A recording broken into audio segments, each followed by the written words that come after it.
Across the UK, online and on DAB. Talk Radio. For those about to talk, we salute you. Talk Radio.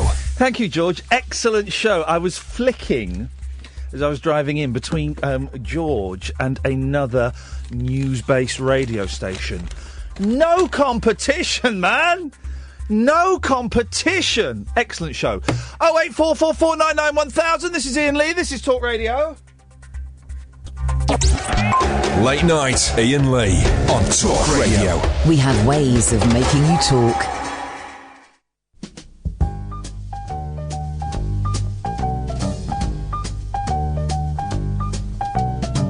I may go out tomorrow if I can borrow a coat to wear.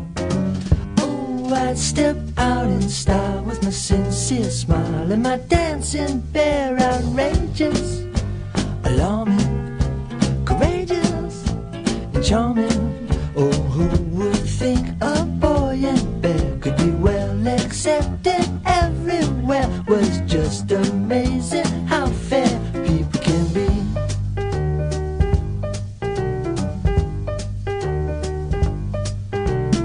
Seen at the nicest places where well-fed faces all stop to stare. Making the grandest entrance to Simon Smith and his dancing bear. Their lovers, won't they defeat us, don't they? Oh, who would think a boy and bear could be well accepted everywhere? It's just amazing how fair people can be.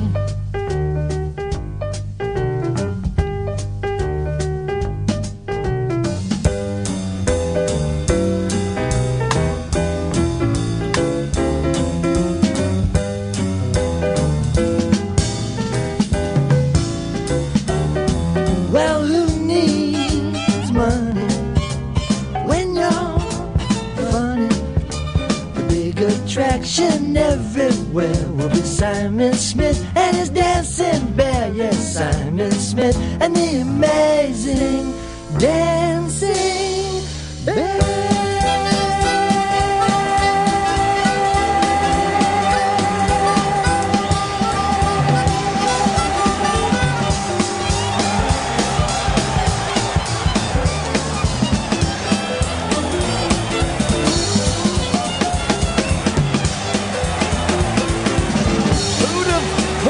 Shut up! Hang on. Yeah. Who'd have, thank you. Who'd have thought that just by setting up a studio and, there's, nicely done. By setting up a studio, and by that I mean getting a computer out, putting a phone on Periscope. Oh, we're on Periscope tonight, guys. You can watch periscope.tv/Iain Lee, IAINLEE. I spell it properly. All Americans, when I send them an email, they reply, Dear Lane. What? So I've taken to writing my name in emails to Americans with a lowercase I, IAIN. Do it lowercase so it's obvious. They still reply, Dear Lane. What the hell is wrong with that country? I've got a good mind to go back there and take it back. Anyway, in setting... 0844 499 1000, by the way, is the telephone number. We call you back. In setting up the studio, literally playing a song, putting a phone there and doing the lights and stuff, and I need to check the fans in a minute. I've put my back out. I've put my blooming... I say put it out. Just there. If you're watching on the internet, just there. What I need, and I don't mean this in a sexist way, but I need a woman about 5'6" to walk on me. I don't think the effect would be the same with a man. And I don't mean it in a kinky way. I mean it in a genuine massaging kind of way. I don't think the effect would be the same with a man, because men have got really big feet. Not all of them. Stupid. But having them... I remember when... where were we? We were staying on an Italian island, and it was in a nice hotel, and you could book a massage. And so my wife and I booked separate massages, as you do. And I was the first to go down there. And it was a bloke. It was a Swedish bloke. He was a beefcake. He was hunky. And he was really embarrassed. He said, "Oh, I am a man." I don't know what the Swedish accent. "Hello, I'm a man. And this is a little bit awkward because I normally do the massage for the women." And I went, "I don't mind. I don't mind. It's not going to make me gay, is it? I don't know." And he felt really uncomfortable about I said, "Come on, man, you must have massaged men before." "No, you are my first man." And I said, "Give it to me hard." He was doing it all namby-pamby. If I'm going for a massage, right, it's a massage special, guys. If I'm going for a massage, I want to feel battered. I want it to feel like I've been to an S&M session, or how I imagine you'd feel after that, because I don't know. And there's a Thai massage place near me, and I go every now and then as a little treat. And do you know what? I might, when my family are going away for 3 weeks, when they go away, I might treat myself to a Thai massage, right?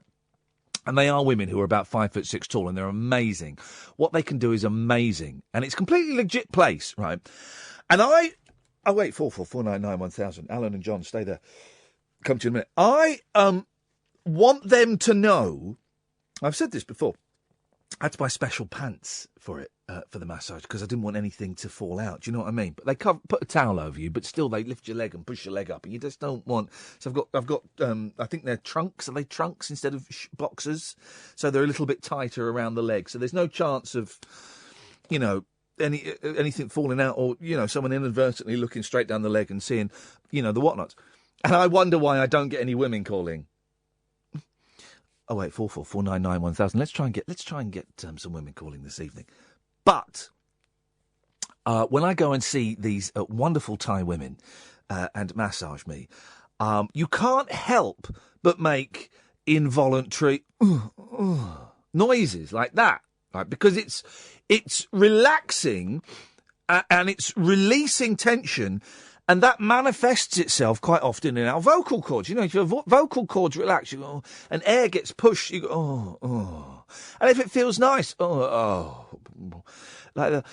And I'm really uncomfortable making those noises when a woman is pleasuring me in the massage sense. I'm really trying not to sound seedy at all. And by doing so, I'm aware I'm making it sound even seedier. So what I do is, if those noises come out involuntarily, what I do is I'll then say something so that she knows, I know, this is a legitimate massage, that this isn't a mucky massage, from the back of the local newspaper or phone booth. I know that she is a trained artist, trained in the art of massage. So I'll go, oh. And then to show her that I know this is legitimate. Is that for us, that call? Is that for someone else? Rack 'em up, because we're going to rattle through them tonight. I will say, I'm really enjoying this massage. You are excellent. So that she knows that I know this is legitimate and there is nothing sexual about it, right? Because I would hate to demean her and her training by implying that I was expecting, what's the phrase? A happy finish. That's a horrible phrase. Well, no, actually, it's quite a nice phrase. But why are we talking about this? I've got absolutely no idea. You started it, he said, shouting at the listener. That'll get him calling him. When I got the sack from the BBC, it's a little bit more complicated than that. And, of course, I've signed an NDA, so I can't tell you that I've even signed an NDA. Keep trying, because I'll come back. So it's a little bit more complicated than that. But if you come and see me at one of my live events, maybe this Sunday, I'll tell you. I'm doing a live event this Sunday. Anyway, that's irrelevant. It was because I had a row with a right-wing Christian fascist. And in the report, the BBC Trust felt compelled. In the end, they came up with the fact I wasn't impartial. It took them 6 months. It wasn't what my boss told me I got the boot for. That was a different reason. But anyway, in the BBC Trust report, here comes Ed with a cup of tea. Hello. Hey, Ed. How's it going? Yeah, good, man. Well, you've not been on the air for ages on my show, and I apologise for that. Yeah, it's all right. Well, I'll get back to it, should I? You get back to work. Go! Get out of here, boy! Ed and Emma are here. Kath's off and Ed and Emma are here, and then if you phone up, you'll speak to them, and that's wonderful. In the report, they said Iain's combative style would prevent people from calling in. I've been doing phone-in radio for about 15 years, and I think I'm going to give anyone a radio. Thank you very much. It's going to be one of those shows tonight, dear listener. It's going to be one of those shows. We've got technology again tonight. We didn't for the last 2 nights. I've got it back. We've got Twitter, and we've got Facebook, and we've got the internet, and we've got Periscope and texts and all of that stuff. Right. I prefer it if you interact via the phone. It'll be interesting to see. We had so many phone calls the last 2 nights. It'll be interesting to see if that reign continues. But I'm going to be honest with you. I am knackered. I am a husk of a man. I am a spent force. I've had an exhausting but wonderful day with my boys.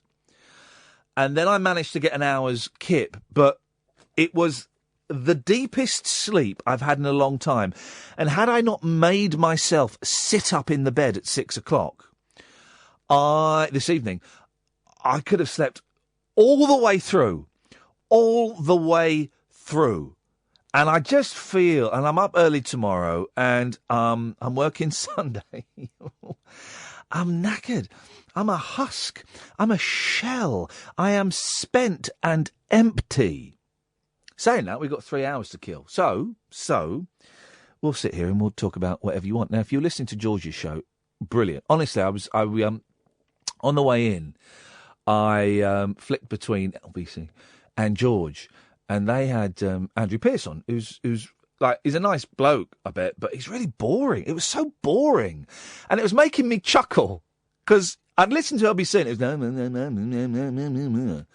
and then I'd switch on to talk, and it's George Galloway going nuts, and then going really quiet, and then going absolutely getting really angry and really passionate, and then getting really, really quiet. And it was just a joy to hear. No competition. Absolutely no competition whatsoever. I've lost me. That's interesting.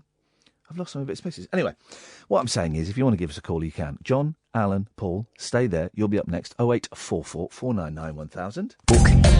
Right, let's crack on. 0844 499 1000 is the telephone number. Yes, John.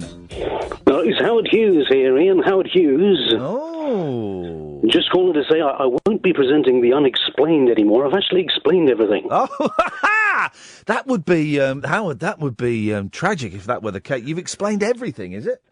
I've run out of ghosts, run out of UFO sightings. Most alarmingly of all, I've run out of bullshine. No, man alive. Well, it's been great. It's been great having you on the station. I tried to get some flown in from abroad, but Sally has fallen through, so it's back to capital for me. Yes. Well, okay, well, I'm sorry to hear that, Howard. How did you explain the Bermuda Triangle?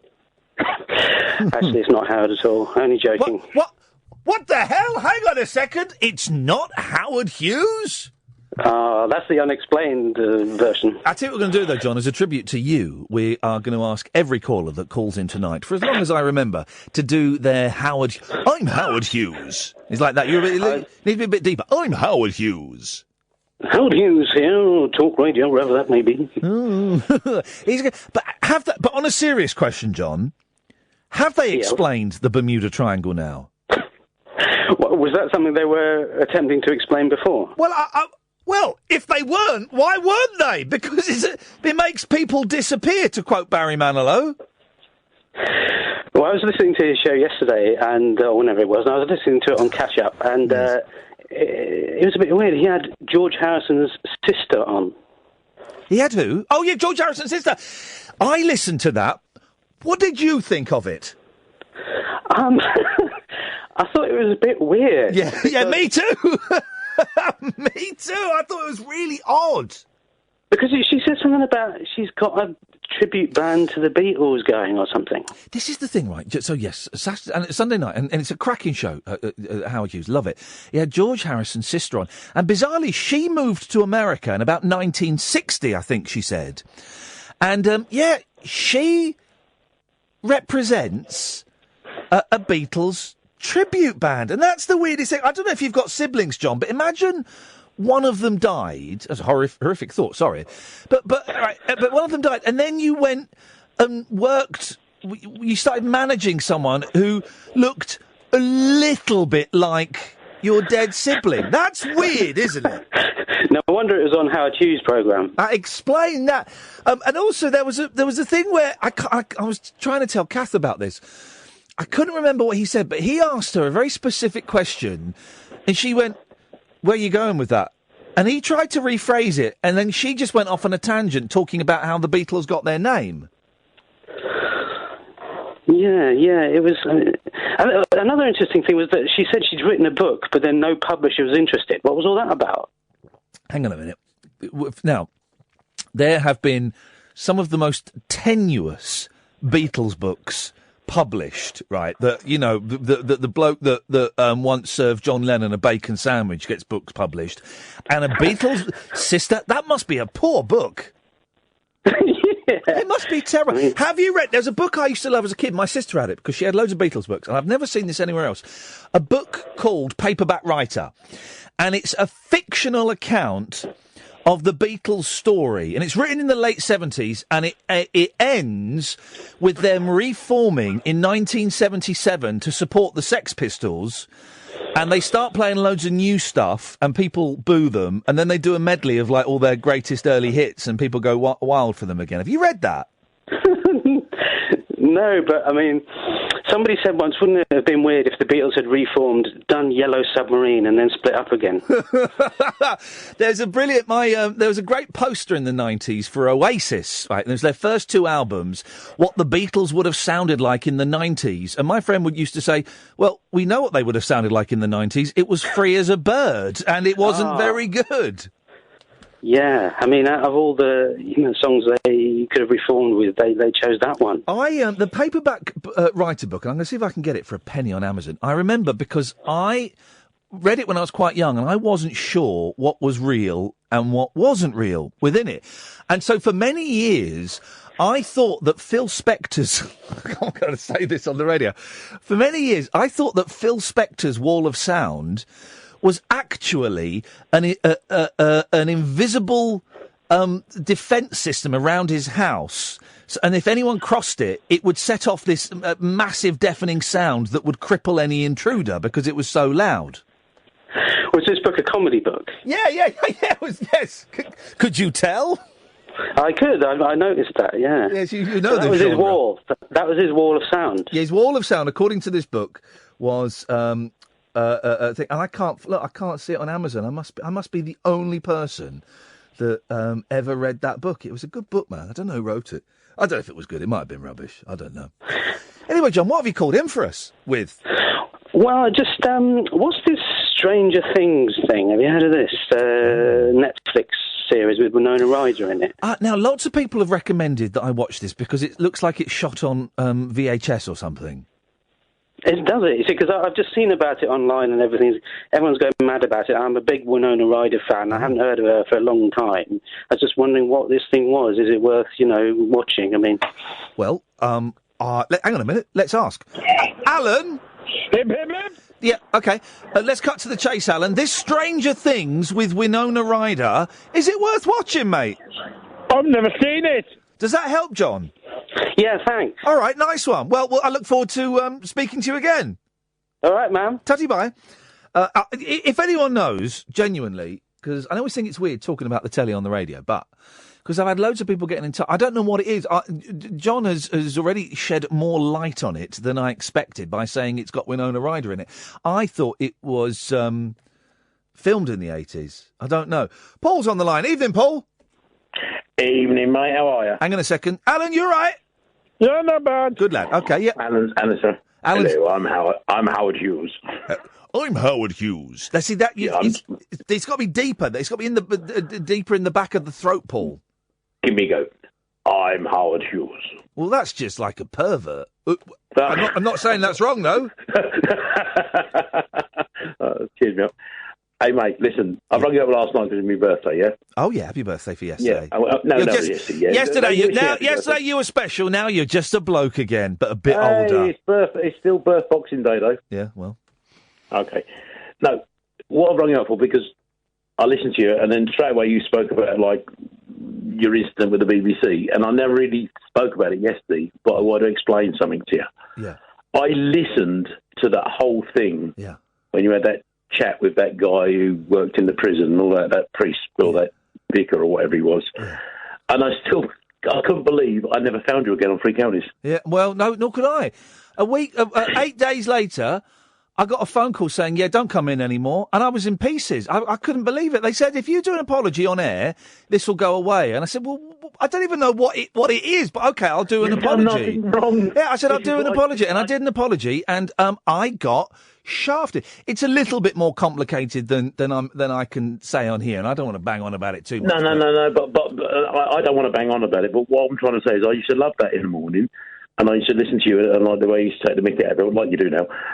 But I listened to that whole conversation, and I was so surprised when I found out what had happened. But then I found you again, so that's good. Do you know what?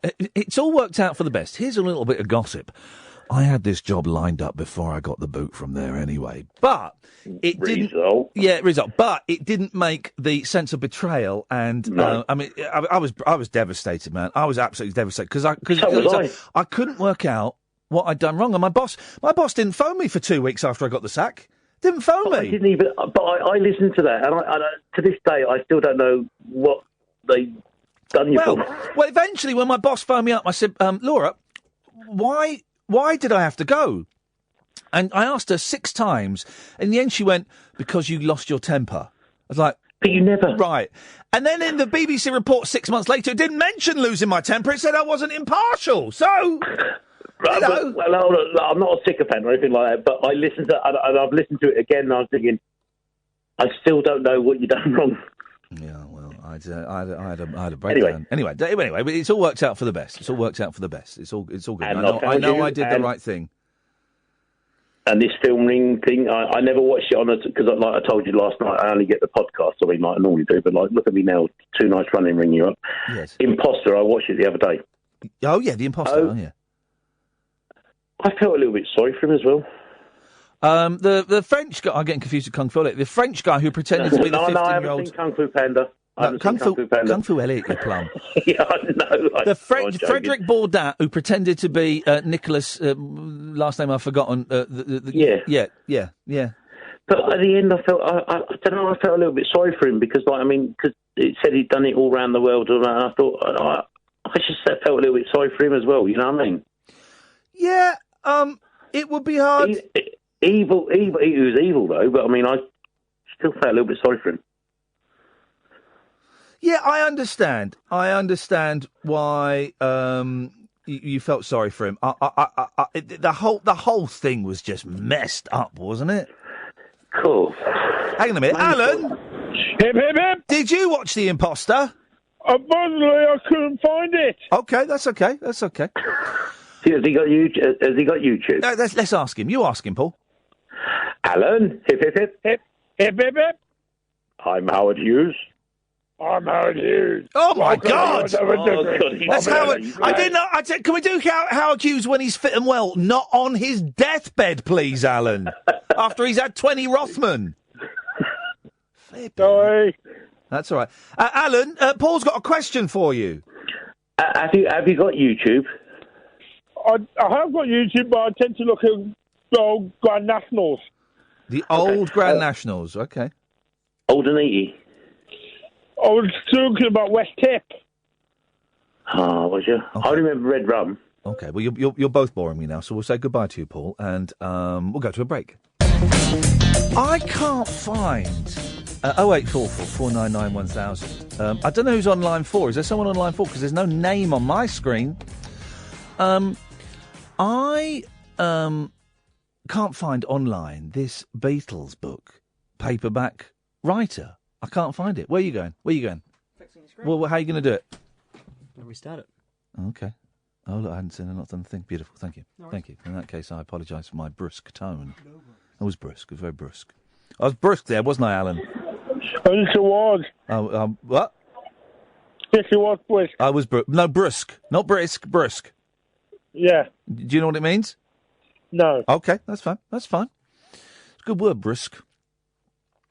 But I can't find this Beatles book, and I remember it being really, really funny, and it was called Paperback Writer. My sister's listening. Joe, do you remember the book? It was red, and it was written in the late 70s, and it was a fictional account of the Beatles, and it was good. If anyone can think of it, 08444991000. Let's go to that mysterious line 4. It's Anna. Good evening, Lady Kadonk. Hello. Can we have your Howard Hughes? I'm Howard Hughes. Best one so far. Hang on a second, Id. Apparently, you can do a good Howard Hughes. I'm not Id. I'm Howard Hughes. You made him sound like a Victorian homosexual. Well, do that again. Hello, I'm Howard Hughes. What do you reckon, Anna?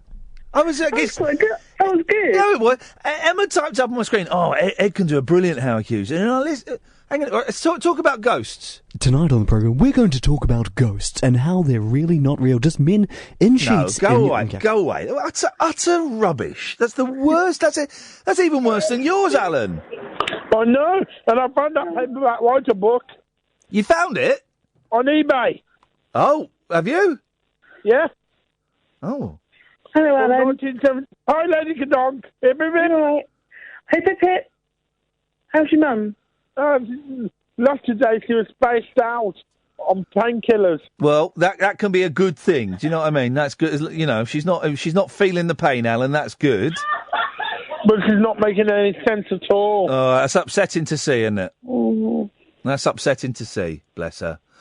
But is she getting better though? Just slowly. Good. All right. Good. Third time. Then that's all we need. Well, who's that laughing in the background, Alan? Is that your girlfriend?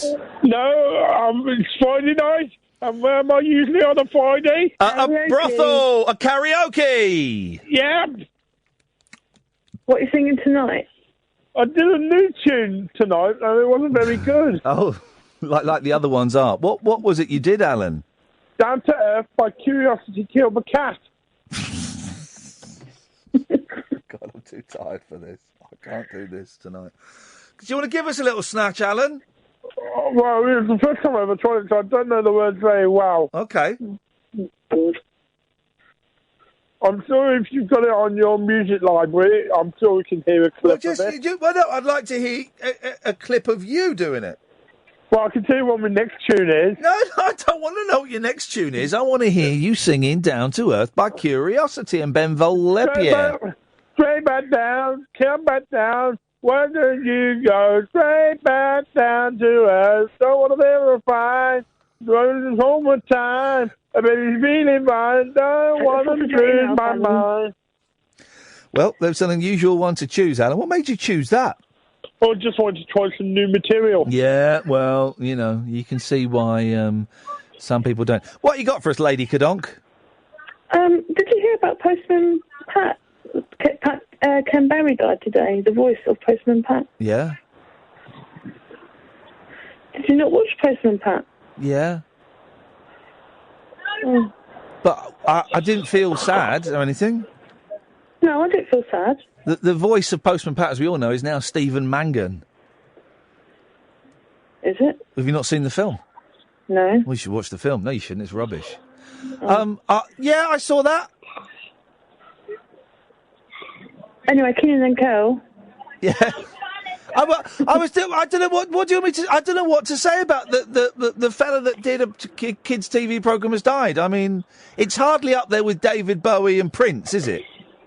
No. No, it's not like 2016. You're taking all the angels. Well, you took the fella that did the Postman Pat theme.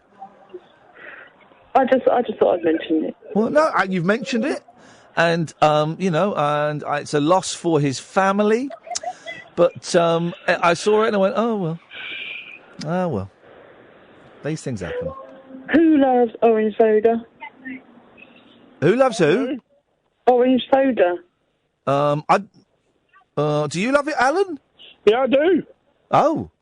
Alan loves it. Kenan and Kel? What's that, Lady Kadonk?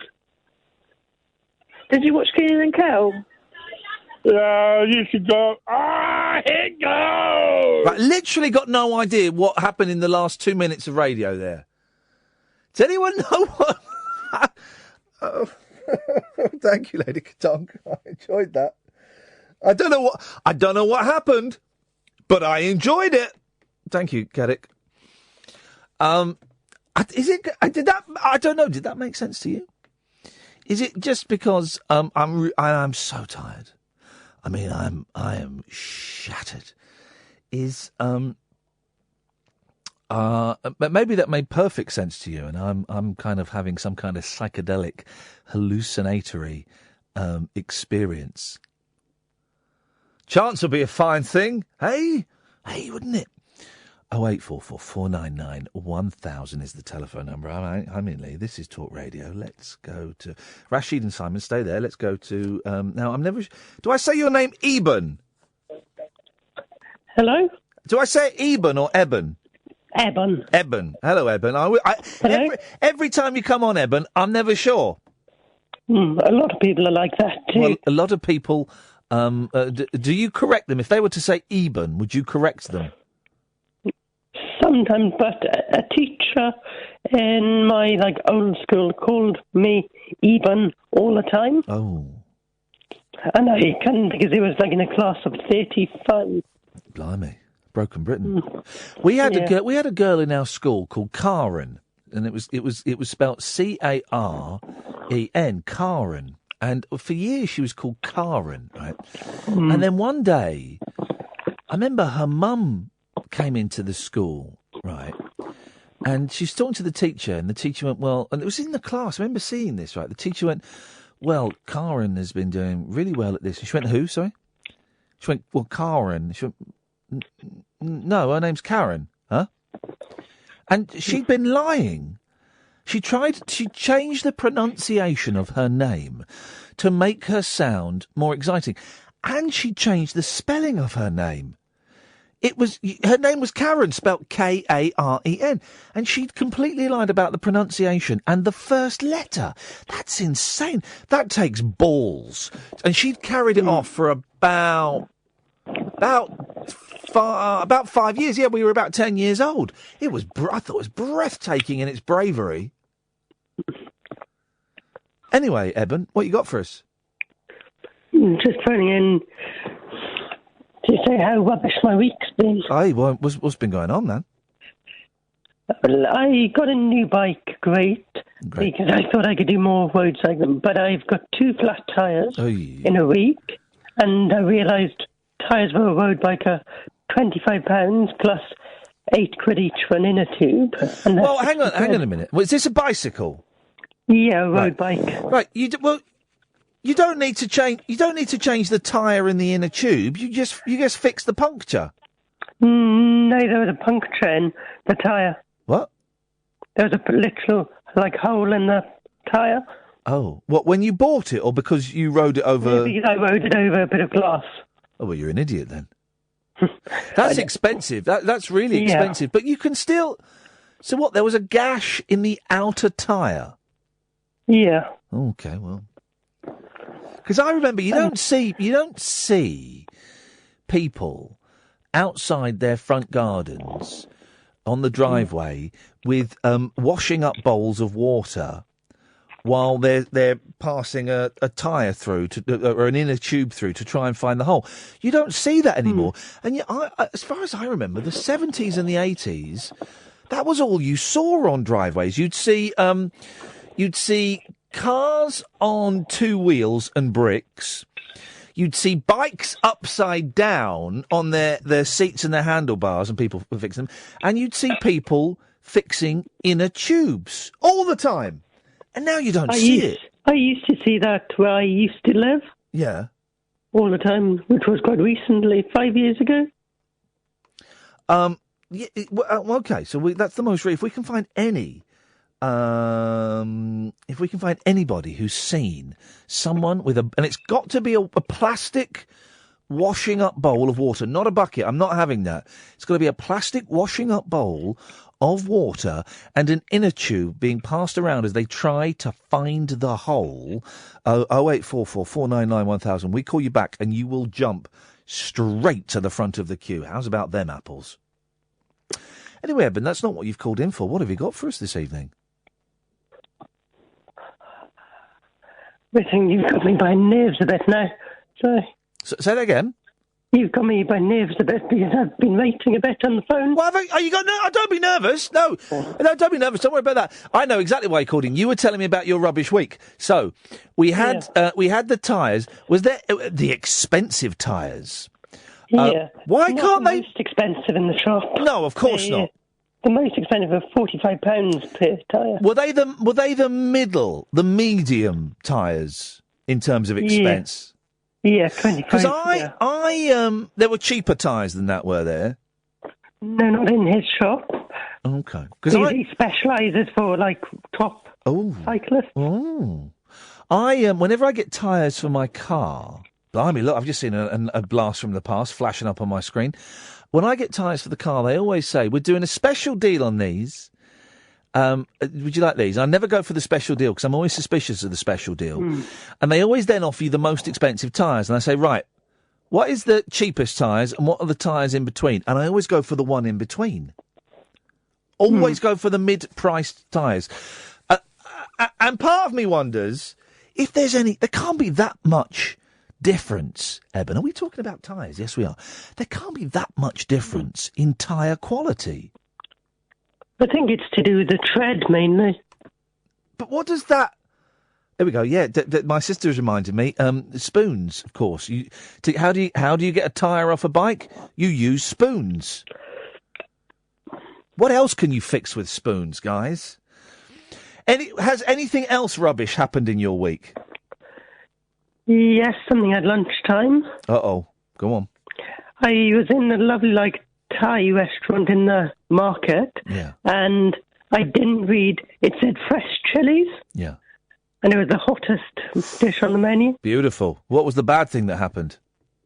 That my mouth was burning after that, my lips. Beautiful.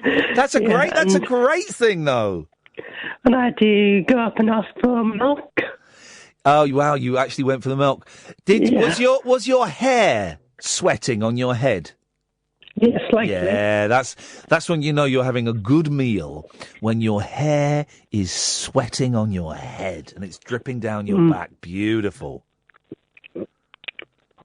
I wouldn't complain about that, Eben. I think it sounds like you had a great lunch. Yeah. You're lightweight. You're what internet trolls would call a snowflake, and I don't understand why that's a bad thing. I got called a snowflake, and I thought that was actually quite a beautiful thing to be. So this is a safe haven for snowflakes. Snowflakes United. What does Snowflakes United make? A snowball. That's actually quite not a bad thing to be said, because I've been said a lot worse things on my YouTube channel, which I can't repeat. Me too, Eben. And I've been off Twitter quite a bit, and I will go to break in a second. But I've been off Twitter quite a bit, and I went on today because I'm tired, and I had a rant. Not a rant. I just posted some stuff because I was tired and bored. And my life this week has been so much better because I've not been on Twitter, and I really think that actually quite a lot of the internet is really nasty. And you say that on Twitter and people go, oh, no, I'm nice. Yeah, OK. But I just think that YouTube comments as well are a real place for absolute arses to come out and spout bile at people. Yeah. Eben, listen, I don't know what you're moaning about the chili for crying out loud. That sounds awesome, but the bike thing, not so awesome. 0844 499 1000. Simon, Rashid, Darren, and Philip in South Norwood. Coming to you after this. 0844 499 1000. Simon's on the line. Good evening, Simon. Hi, Ian Lee. I'm Howard Hughes, and I'm on the radio talking about the unexplained. You made him sound like a Nigerian. Hello there, Iain Lee. I am Howard Hughes, and I want to talk to you about the unexplained. That's better. Now we're getting close to a good Howard. I should have got Eben to do a Howard Hughes, shouldn't I? Now we're getting close to a Howard Hughes thing. Howard Hughes, if you don't know who he is, Sunday nights 10:00 is it's just a brilliant show, and do play it to him. It's a brilliant show, and it's sometimes it's nuts, and sometimes it's all nuts actually, because it's all about ghosts and stuff like that. But I'm Howard Hughes. That's how you do it. That was close. Anyway, Simon, what you got? Stranger Things, Ian. Yeah. You're a man of my age. You grew up in the 80s. Yeah. Stranger Things is set in 1983. Oh, the TV programme. I thought you were about to talk about Stranger Things that have happened. Not Stranger Things and Howard Hughes. Nothing is stranger than that. Stranger Things, 1983. What is it, though? Okay, so this is the TV programme. Go on. So the TV show set in 1983, episode 2. I was enjoying it. I enjoyed the first 2 episodes. It was fabulous. We get to the end of episode 2. The Bangles Walk Like an Egyptian was the Go Out song. But hang on, sorry. I thought you said it was set in 1980. Yeah, there you go, mate. That's my problem. But Walk Like an Egyptian was what, 85? 85, yeah, thanks. Stop doing the flipping 80s wrong, you chumps. You just got to Google it. Just Google it. Just go and get it now. That's what I call music 1985 or whatever. Go and get the Guinness Book of Hit Records. Oh, that's exactly. Thank you, Iain Lee. But is it? But okay, that massive gaping faux pas to one side. It was a massive gaper, in fairness. Is it any good? What is it? I don't even know what it's about, this programme. It's enjoyable. It's Spielbergian. It's a little girl gets found, a boy goes missing, strange things happen, and it's really, really enjoyable. But you've got the flipping music wrong, you utter planks, silly bug bits. But is it okay? It's a TV series. Yes. Is it a contained story? Because I don't like Yes, within the 8 episodes, yes, but there's scope for it to move on. Okay, no, I can dig that. Yeah, I can dig that. I probably won't watch it. No, well, you're not missing largely. Yeah, I don't really Apart watch. from the 80s getting got wrong. But I lived through the 80s once. I don't want to live through it again in my leisure. Well, especially wrongly. Especially wrongly, Simon. Thank you very much indeed. 0844 499 1000. Here we go. Philip in South Norwood. Oh, good evening, Ian. Good evening, Philip. Can you do a Howard Hughes impression? No, I can't. This is Howard Hughes. There we go. No. I can say good evening, Ian. Good evening, Ian. Good evening, Ian. Good evening, Ian. Good evening. Good evening, Ian. Good evening, Ian. Good the evening, reason I Ian. rang in this evening, I Ian. can do you. Hoodie. Hoodie, yes. Yes. The reason I rang this evening, Ian, was very, very sad to hear about Vivian Grey, the actress. Who's that? Well, Vivian Grey was a famous Australian. Well, she was born in Cleethorpes until 1924 and emigrated to Australia in 1952. If I said to you, Neighbours, Mrs. Mangle. Oh, for crying out loud, Philip. You don't know what I'm talking about, do you? I know Mrs. Mangle. Well, Yes. I thought she died years ago. No, Vivian Grey passed away. She was 92. Did Vivian Grey pass away today? It was reported in the papers today. It was announced in the papers today. She had an interesting career. 2016. When will you stop taking them from us, Mrs. Mangle and Postman Pat? Yes, Postman Pat. I heard about Postman Pat. She made a couple of interesting films. Did you ever see Picnic at Hanging Rock? Yes. Yeah, she was in that. Yes. She was one of the teachers. She was also in the film with Richard Chamberlain, Last Wave. Never seen it. Yeah, it was, and because she was in the Sullivans. Have you not been able to get through to Nick Abbott tonight or something? Is that why you're phoning me up and telling me? Oh, yeah. Thank you very much indeed. Well done. Congratulations. 5 points. Yeah, she was in the Sullivans, and we used to. Sullivans as Mrs. Jessup. We used to have to watch the Sullivans at lunchtime because my mum loves it. That and the Cedar Tree. The Sullivans, I think, because of the detail because it was set during the Second World War in Australia, was very good. In '84, she made some episodes of Prisoner Cell Block H that were banned in Australia. Oh, they were banned because they were too close to a real case. Oh. Oh! They were shown, I believe in this country, I've actually got them on a box set, and she played a character that, as they said, was too close, so they didn't show it. And then from 86, of course, to 88, 2 years, she appeared as Mrs. Mangle in Neighbours. I think that everybody needs good neighbours. Yeah, that's when good neighbours become swinging partners. Yeah, and she gave up, retired from acting, and came to live, I understand, in Shoreham on the south coast. Did she really? Yes, she did. But I thought she's about the. I mean, again, compared to David Bowie and Victoria Wood, and even David Guest. Yeah. It's just I think she was those people who, I mean, like you said, your mother used to watch the Sullivans, she would know her, and I'm sure there's lots of people out there seeing all over the country who would, know of her. Okay. One other thing, just before I go, Ian, I was reading while I was waiting to come on. Yes. Did you know that 85% in the reduction in plastic bags since we've had to pay for them, it says. Have you got a bag for life? I did know that, and no, I haven't got a bag for life, and I did know that.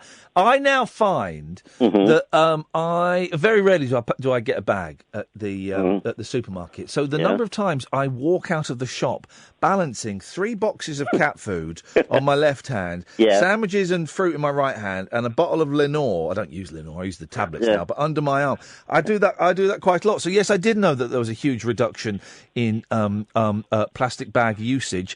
And how's that global warming thing going? Well, it's interesting because I've got about 3 or 4 bags for life until the bottom falls out. Then I get another one. I was given an unusual one a couple of months ago. Philip, this isn't BBC London you're phoning into. Oh? Yeah, this isn't David Prever. This is a proper show. Well, I know, but I'm sure there's people all over the country that got bags for life, and they've given them names. I'm sure they have. Shut up. Who's given their bag a name? A couple of lady friends of mine. One's got a bag called Doris. Oh, now. No, it's true. I'm not making it up. Well, how old is this lady friend of yours? Oh, she's in her 60s. Well, exactly. They used to do that in the war. No. Anyway, I was given this bag for life. I bought this bag for life. And what have you called it? Well, no, I've been explained it was unusual because on one side it was in Welsh and on the other side it was in English, and it was a road safety. And on one side it told me how to cross the road in Wales. Yes. And on the other side how to cross the road in England. Right. So I said to them, she said, we're doing a cross promotion. They're giving them out or selling them in the shops down in Wales. Yes. And selling them here. Wow. So, it was very useful in case they ever go down to Wales, Yeah, okay. This isn't BBC London. I heard them doing the most insipid phone-in the other night. Oh. Do you know what? It's Friday. Anything kind of goes on a Friday. Don't you think? I'm Ian Lee. This is Talk Radio. If you want to give us a call now, Rashid and Darren will come to you after the news at the top of the hour. Now, though, is an excellent time to book your slot in the second hour of the show. 0844 499 1000 is the telephone number. We call you back. What are we talking about? Well, we're not talking about plastic bags. We're not talking about plastic bags. I can't believe anyone gives their bag a name. Do they? Hey, I went home last night and I watched the stick insects eating each other. I've noticed that they start eating each other if I don't provide them with fresh leaves. Well, no, they've got loads of leaves, actually. But there's one that's only got 4 legs now. And he won't have those much longer because all of the other stick insects are ganging up on him and trying to eat him. It is the weirdest thing. Not the weirdest thing I've ever seen. I've seen some pretty freaky shiz, man. Let me tell you that. But it really is an odd thing. If anyone knows why they are eating each other, is it because do they hate each other? I can't believe stick insects are capable of your actual proper hatred. I can't believe that. What's happening with the phone tonight? They're going mental. I didn't just swear then. Did I just swear then? Did I just drop the N-word or something without anybody here noticing it? And here's the thing, and it is...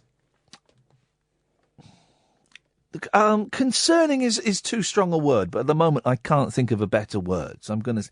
Slightly concerning. The lack of female callers we get. And I'm always curious as to whether I should mention it, because then by mentioning it, does that then put undue pressure on people? Or... But I don't know how we can get more women phoning in. And if you are a woman, what's it like? No, what if you are a woman? Is this too blokey? It doesn't feel too blokey to me, but then guess what? I'm a bloke. So I don't know. It's just something that's going around in the back of my head. Maybe we'll talk about it more when Kath gets back in a week or so. 0844 499 1000. Talk Radio. I do want to talk about taking dogs and staying in hotels with them, and also, and this, I think this is blokey. I'm prepared to be proven wrong, but well, oh God, I entered a new world today, the world of Warhammer. Yeah, I know. Late night, Iain Lee on Talk Radio. We have ways of making you talk.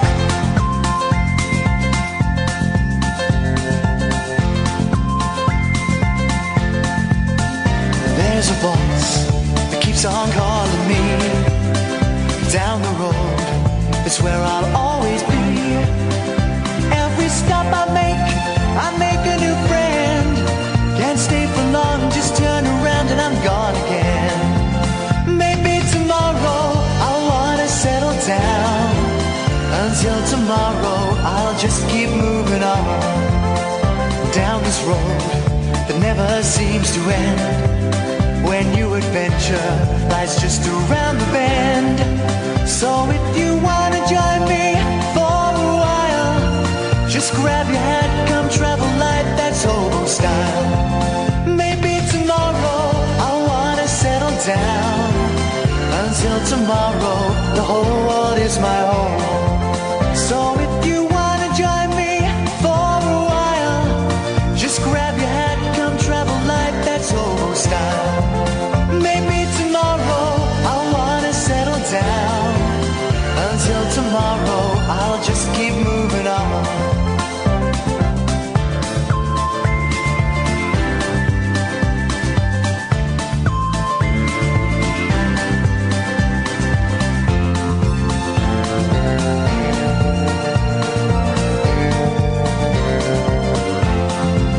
Maybe tomorrow I'll wanna settle down.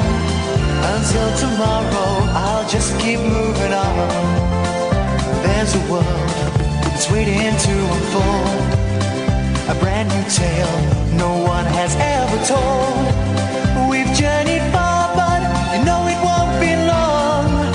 We're almost there and we paid our fare with a hobo song. Maybe tomorrow I'll wanna settle down. Until tomorrow I'll just keep moving on. So if you wanna join me for a while, just grab your hat, come travel light, that's hobo style. Maybe tomorrow I'll find what I call home. Until tomorrow, you know I'm free to roll. Take this. Stopped. 0844 499 1000 is the telephone number. This is Iain Lee. This is Talk Radio. This is a phone-in show. Unlike any other phone-in show, sadly, on radio, certainly in this country at the moment, and I kind of think in the world. And I say sadly because it would be nice. This is the show that I would listen to, and I can't for two reasons. One, because I'm doing it now, and two, I certainly couldn't listen back to this. I hate listening back to me. Hate it. It's weird, isn't it? We hate listening to ourselves or watching ourselves. Some people like it. I don't like it. And I wish that there were more shows like this, because I would like to listen to a show like this, but I can't. So I have to do it. Why is it unlike any other show? Because I sit here and instead of telling you what to talk about and giving you a specific question or doing the show from the back of a black cab or for whatever, I just kind of sit here and just spew out stuff through my mouth hole, and you call in and you talk about what I've said, or we heard from someone who just had a rubbish week and they want to talk about their rubbish week, or you can call in about anything. And I'm tired tonight. I'm a bit snarky tonight. And that's all right. That's all right. After midnight, we'll take your call straight to air, okay? But until then, we call you back. 0844 499 1000. Let's go to Nina. Evening, Nina. Hello there. Hello, Nina. What you got for us? I'm ringing up for two reasons. I was going to call anyway about the stick insects. Yes. And then you mentioned about female callers. Yes. And I'm only listening because I'm staying with my dad. Right. Oh. And he has it on all the time, sorry. Oh, that's okay. But I think I know maybe why more women don't listen. Go on. Well, I think they get confused because I've said to some of my friends, do you listen to Talk Sport, sorry. Yes. And they say, oh, I don't like sport. So I think maybe the name confuses some people. Well, that might stop some people listening to Talk Sport, yeah. But if they were that interested, they should. But this isn't Talk Sport. No, they think it is. They think you're talking about sport. No, but this is but this radio station isn't Talk Sport. No, I know that. Well, what is this radio station? It's just talking about anything, isn't it? Yeah, really? but you're not listening to the and I hate the only the second woman was called up this evening. I'm going to try and tread gently, but this radio station isn't Talk Sport. You're thinking of Talk Sport. Oh, am I? This isn't Talk Sport, Nina. What have I called? Sorry, this is what am I actually? Who? I know my dad adores you, and he's straight. Oh. This is Talk right. So there's Talk Sport, Radio, Talk Radio, and I'm on Talk Radio. You're on Talk Radio. Okay. Talk Sport is in the same building. It's owned by the same people. I'm glad you took that in the spirit it was intended. I didn't want it to be a crushing opponentship. Yeah. Talk Sport is a different radio station. Okay. But they're both owned by the same people. But this is... And they do talk about sport a lot. Okay. All the flipping time. It's awful. I just put whatever I said, just a load of rubbish. Oh, well, I'll pass that on to Andy Goldstein, who's on Talk Sport. And it's awful. I hate sport. It's all about sport, this, and football, and football, yeah. and the Olympics. Oh, God, it's boring. But this is Talk Radio. And, and so this is different. We don't talk about sport. And we've had, we've gone through periods on this show. It's only a new station. It's only been running since March the 21st. We've gone through periods of having, women calling this show, and I can't speak for other shows. I don't know what goes on there. I think they get a bit more nervous. I used to have a boyfriend who was a local DJ on the radio. Yeah. And I used to sit there in the studio silent when the fader went up. So I was used to being around radio for about 6 years. Yeah. So it doesn't faze me, but I think a lot of women maybe get a bit nervous. Why do you think women... I'm hunkering down now if you're watching. I know. I'm hunkering down. But why would... But women aren't more nervous in general, are they? Unless they're watching like a scary film, in which case they're a bunch of wusses. But then so am I.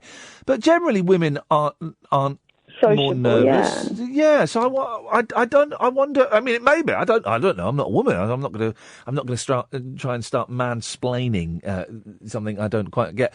But I don't know if they would necessarily be. Maybe they listen more. Yeah. But they don't actually ring up to comment. You're right, and that's something I wanted to pick. Another thing I wanted to pick you up on. You said the reason you don't have so many women listeners. I think we do get a lot of women listeners. I think we get a lot of women listeners, and there is a difference between people who call in and people who just listen, and I think it's something like the percentage of people who call in, it's like 0.2% of the actual listenership. Yeah, sure. And I know from Twitter and stuff that we do get a lot of women. It's hard to gauge, isn't it, really, what? Yeah, it is. And I'm aware that I'm a bloke, and I try not to do like a laddish show. And I've been guilty of doing blokey laddish shows in the past. And I try not to. Normally I have you won't know this, Nina, because if you've not been listening, but I normally have Catherine is my producer, and she's away for a couple of weeks. Yeah. And she comes in the studio a lot and kind of, helps do present the show from time to time. Yeah. And she tells me off if I do get too blokey. So I just, maybe, I don't know, maybe I can't turn it around. I don't know. I think maybe some women are a little bit more afraid of men with all the political correctness. I mean, I'm not particularly bothered, but I think maybe some women are. That could be another reason. What do you mean afraid of men because of the political correctness? I think women are expected to not have such strong opinions, maybe. Oh, so they God, no. Don't ring up. No? Oh, no. On air? Just on air, I mean. Yeah, well,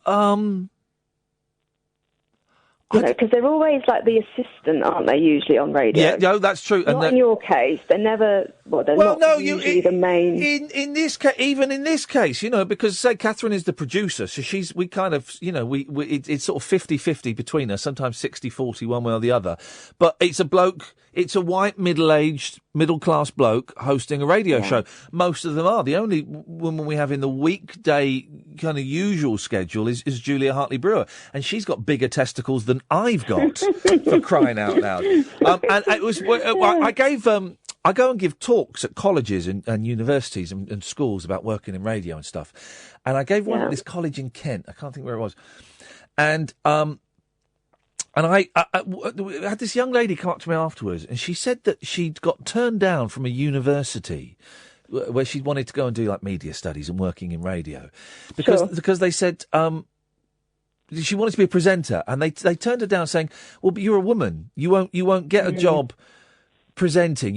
Why don't you become a producer or a reporter? You won't get a presenter job." And that broke my heart. My generation, right? We've got it wrong and we've screwed it up. It should be a 50-50 split between men and women. It should be, if you're good, you can present. And my generation. From what I can see of your show, women aren't just the ones who just laugh at the jokes. No, God, no. I know what you mean. Contribute. Yeah. Whereas a lot don't, other stations. Oh, no, you're absolutely right. Me. Yeah, that horrible thing of, the woman's just there to do the travel and laugh at the bloke when he's being funny. Oh, God, no, I hate that. Yeah. We had last place I worked at, BBC Place, we had a female boss, and she once told a friend of mine, she told it to Catherine, actually. She said, people don't want to hear women on the radio. This was a female boss saying it. Who's actually? How has she gathered that information then? I don't know, because it's not true. I want to listen to someone who's good.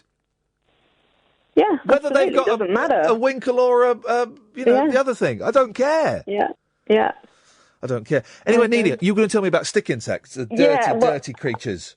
That was the main, before I messed up on the whole talk. No. I'm glad you took it in the spirit it was intended, because I didn't want it to be humiliating. Well done. Okay. Well, I believe you that they eat one another, but I had to explain something not to do because I was scarred for life by it. Uh-oh. When I was a child, about 8 years old, it was half term, and it was my turn to take to school pet stick insects home. And there was about 6 of them, and they were all happy, but it was Christmas. And I think we looked in the encyclopedia back then. Yeah. It wasn't the internet. And they like hot climates. So we put them in the airing cupboard. Oh, God. And they looked okay. And then some were a bit slow one day and then the next day. And I noticed the whole leg dropping off thing, and then you couldn't find the leg anywhere. Yeah. And I killed all 6 of them, and I had to go back to school because they overheated. You'd cook them. You'd cook the stick insects. They were from Africa, so I presumed they'd be fine in the airing cupboard. No, you just put them in their little box or whatever it is, and you just put them in the kitchen somewhere and leave them. I think. But there wasn't the internet then, so I just looked at this old encyclopedia because it was cold. I bet they tasted delicious, didn't they? Yeah. Nina, I appreciate you calling in and thank you for being such a good sport. Yeah. Thank you very much, Nina. Excellent call. Thank you very much indeed. 0844 499 1000. We call you back. Rashid, Darren, Pete, coming to you next.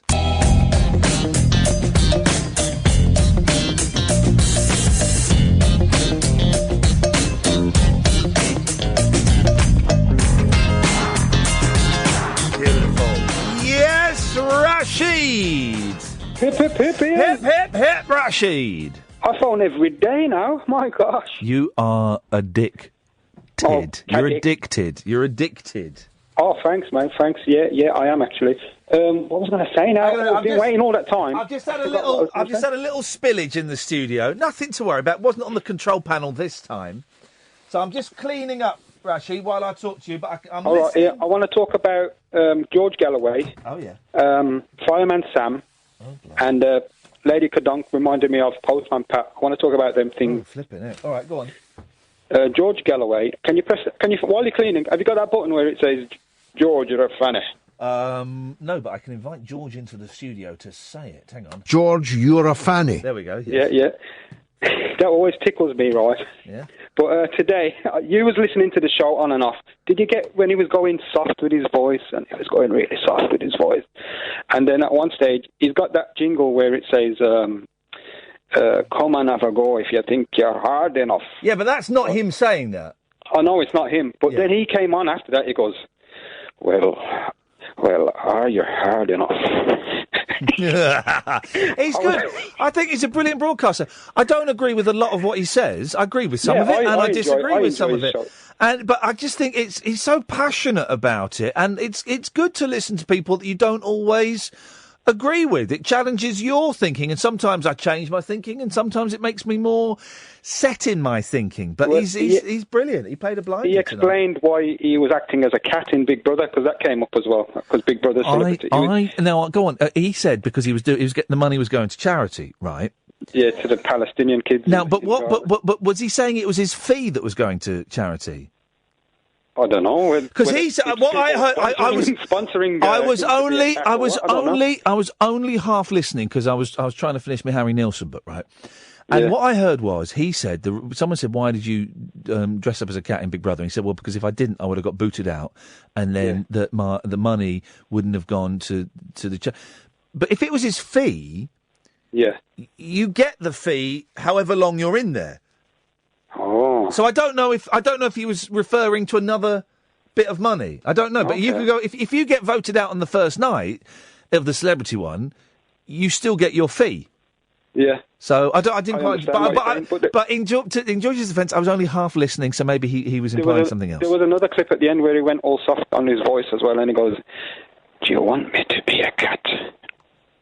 Yeah. So I was wondering if Ed could clip them. But George might give him a clip around here if he does exactly. I'm happy. I'm happy with George. You're a fanny. That's enough for me. That's enough for me. Oh, Fireman Sam. There was sometimes you wake up and you wonder, am I dreaming or is it this? And then I saw a news article, the Quran in a Fireman Sam episode. Oh, I saw this. Yeah. I'm like, what's going on? Someone in Fireman Sam apparently trod on the Quran, and everyone kicked off. And Channel 5 went, well, we're never repeating it, and we're not working with that company ever again. Well, I've heard that Postman Pat has converted to Islam, and he's made a new theme tune. Which I've had the pleasure of hearing it. It's Muslim Pat, Muslim Pat, Muslim Pat, and his black and white cat. Yeah. Early in the morning, when the prayer is dawning, Muslim Pat is praying on his mat. There we go. Well, thank you very much for that, Rashid. That's what has happened to everyone this evening? What has happened to everyone this evening? I don't know. Are you all feeling? I'm feeling knackered, man. I'm really tired. And I had quite a good sleep last night. I didn't get up till about 10. I got about 7.5 hours sleep. Then I had a really good day with the boys. This is the thing I want to talk about. We went to, where we live, we keep walking past this games workshop. You know the games workshop? I always thought it was like Dungeons and Dragons. I'd never really been aware of it. And my boys constantly say, "Daddy, can we go in there and have a look?" And we went in a couple of months ago, and the guy said, "Why don't you come back, and do a little painting set? You get these little models. It's Warhammer is the game, Warhammer." And he says it's an hour and it's free. Boy, oh boy, alarm bells should have gone off in my head then when he said you can come in for an hour and it's free. What? So we went into Darren. You'll be next, and then it's Pete, and then it's Craig, and then it's Jonathan. Unless a woman calls in, and you can jump the queue because I want to hear some more women voices. 08444991000. So we went in today, and it was great. It was brilliant. Young bloke called Tom. It was into it, and when I say geeky, I say that with respect as someone who is a geek, right? And my boys, we made a model, and we painted it, and then we had a quick battle of Warhammer. And then we did some more painting, and then Tom said, "So, would you like to get started?" I was thinking, here comes the sell. I went, "Well, what does that involve?" He said, "Come and look at these kits," and he showed me the first starter kit would have cost around about £100. I went, "I don't think so." So he showed me a slightly smaller set, and the whole thing cost, I think, £48 with paints and stuff like that. And I thought, well, you know, I might as well, because the boys enjoyed making it. The eldest boy enjoyed playing it because it involves rolling lots of dice and adding up and multiplying and doing all that kind of stuff. And he's into all that. He's geeky and he's mad. But it's just is it just fighting? This is a question, right? Because I always thought it was like Dungeons and Dragons, and of course it's not. Is it just fighting? If anyone knows, 08444991000. And I'll be honest, being in the shop, it was like being in a meditation class. Because there were quite a few people coming in and looking at kits, and so some young men were painting and, you know, making their models and stuff. And it was all quite zen.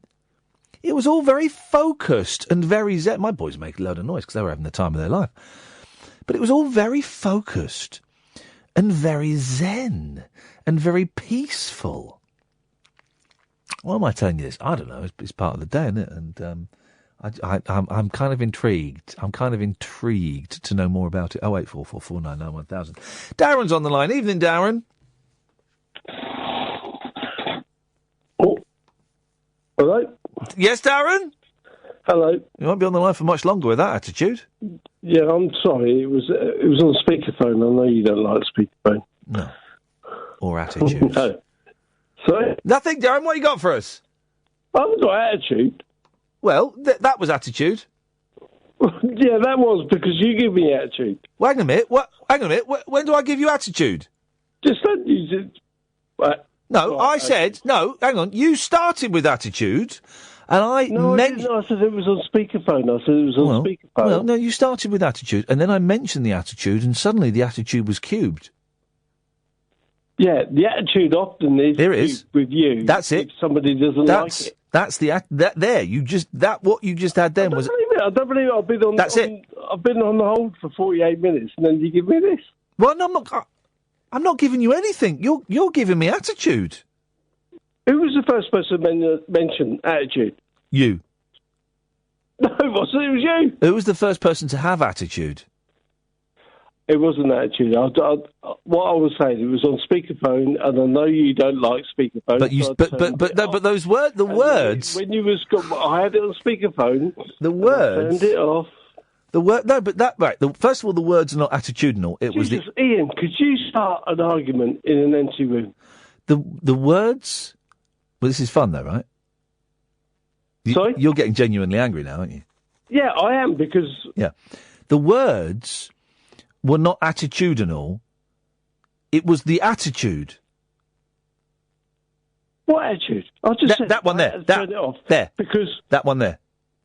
Yeah, I've got it now. Yeah, that. I've got it now. Yeah, I know. Because you've given me it. No, I'm not giving you anything. You started with it. That's why I mentioned it. Started with it. I just said, oh, my life. Who was that fella the other week? What was the guy the other week who was talking to you and you just really went at him? Is it because you're tired?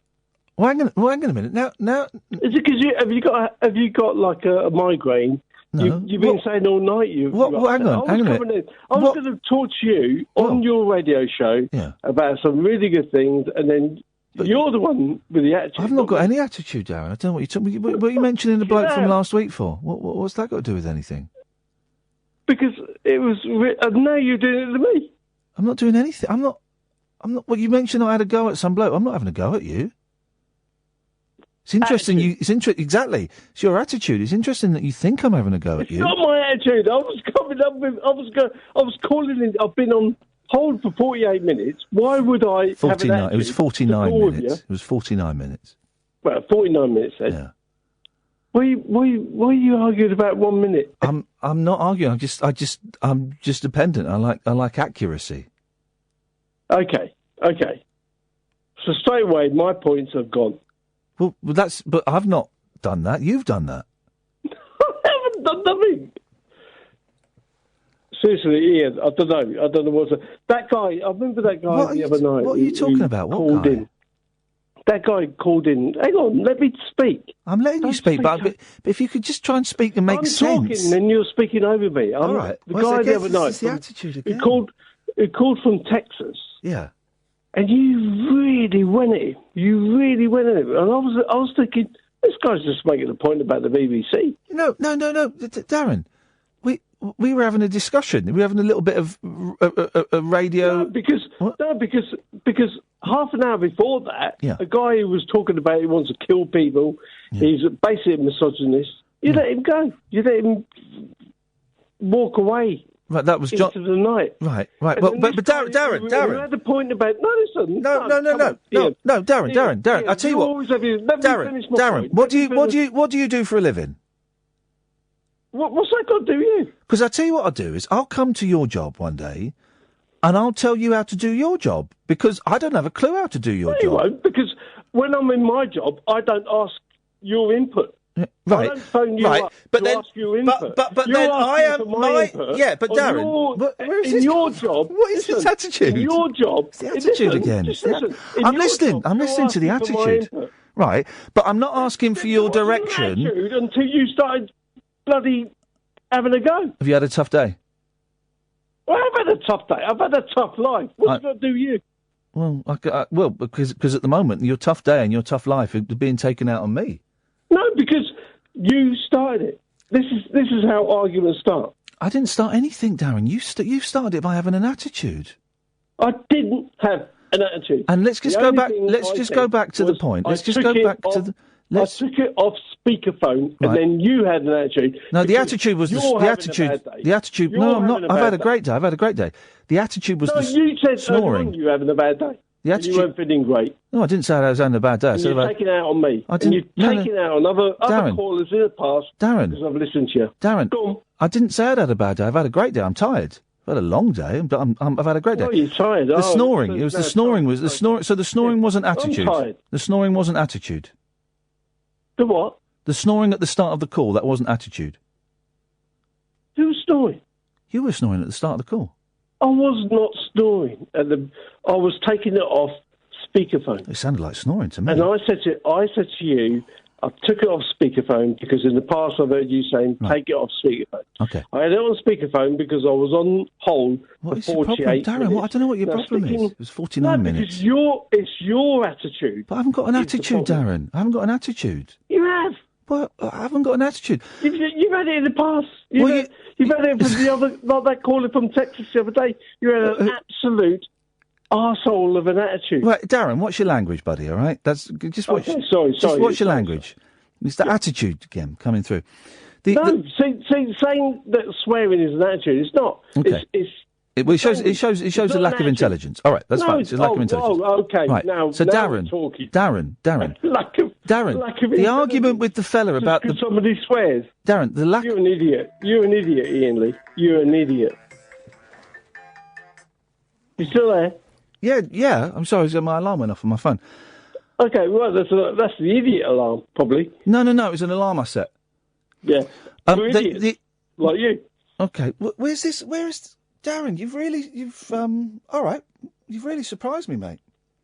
No, because you're an idiot, Ian. You've had a go at me. And I've not had a go. Darren, I've not had a go. Radio show. Darren, don't listen to me. I've not had a go. No, hang on a minute. Your fader's down now. I don't do that very often. I do that with very special callers who've got really bad attitudes. I've not had a go. Here we go. Let me see. The argument with the Texan, right? That was sport. That wasn't. We didn't fall out. That was sport. And It didn't sound like that. Well, no, because I'm good at my job. Like you was horrible to him. Well, that's how you interpreted it, Darren. But I'm good at my job, mate. I know what I'm doing, and that's why he will call back. Jonathan, who I'm assuming you're talking about, I didn't let him get away with anything. I picked him up on every single point. You do. You always let him get away with it. You always, and then about half an hour later, you had that Texan who you just went for, and that guy, I don't know where he was, but when you just. Right, hang on a second. Jonathan, Darren, calm down, mate. Calm down. You're embarrassing yourself. Jonathan. I'm not embarrassing myself. I'm embarrassing you because you're an idiot. Well, I'm not the one chucking out insults, mate. Jonathan. Hello. Hello, Jonathan. Do I let you get away with stuff? No. Okay, there you go, Darren.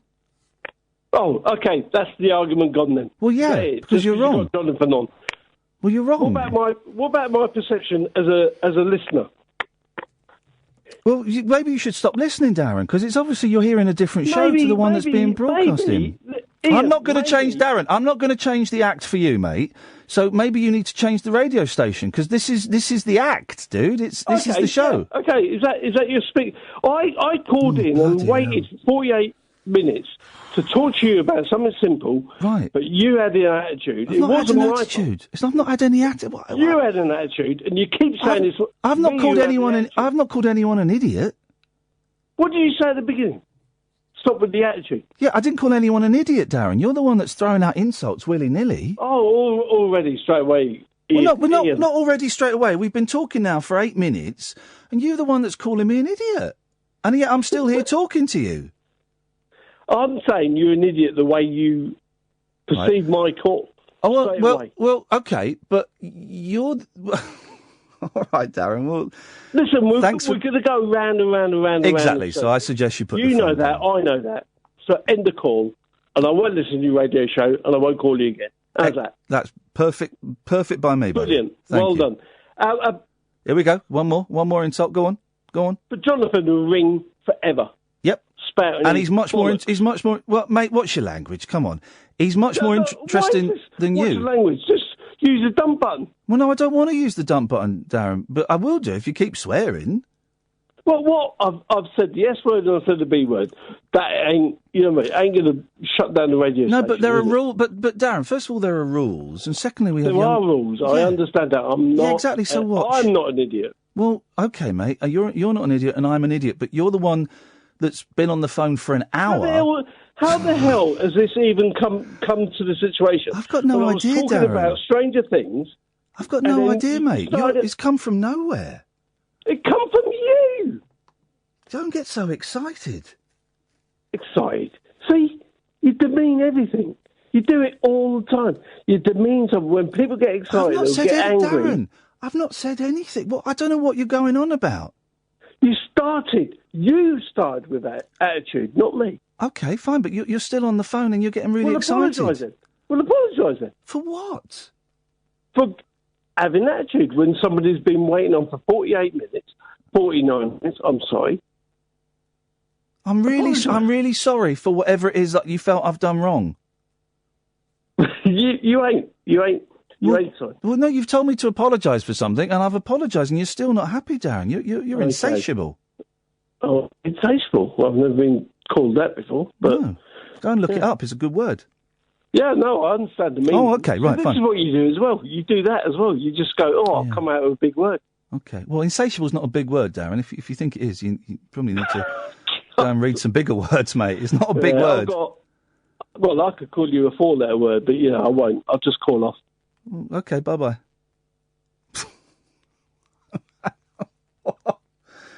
Oh, man alive. What happened there? Oh, man alive. 0844 499 1000. 0844 499 1000. Yes, Pete. Is this the right room for an argument? I've just asked everyone on Periscope, and I've just asked it. Was I too hard there, Pete? No, not at all. I have no idea what was going on. And I won't mind if people phone up and say, yeah, you were too hard on me. I won't mind. Someone on Simon on Twitter said, Darren, where has it gone? Darren is spot on. Well said. The act has changed this week. I don't think it has. And I accept Simon by saying, has it asked? I think you've started sticking up for yourself a bit more in terms of sort of criticism and things, but which I'm allowed to do. And the thing with the American is, for those who missed it, bullshine.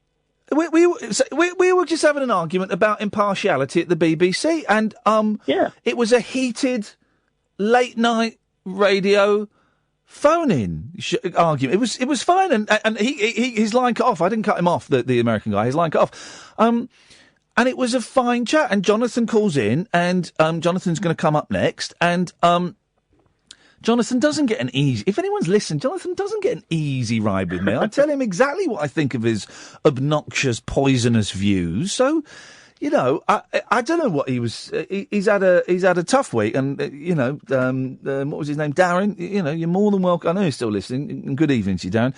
You're more than welcome to call in again. Of course you are. You know, it's absolutely fine. Or you're more than welcome to go and listen to... you know, a different radio show. That's what it's all about. Let me just do a little body check and just see where I am. Tight throat, salivating, tightness in the chest. Yeah, I'm feeling a slightly tighter grip.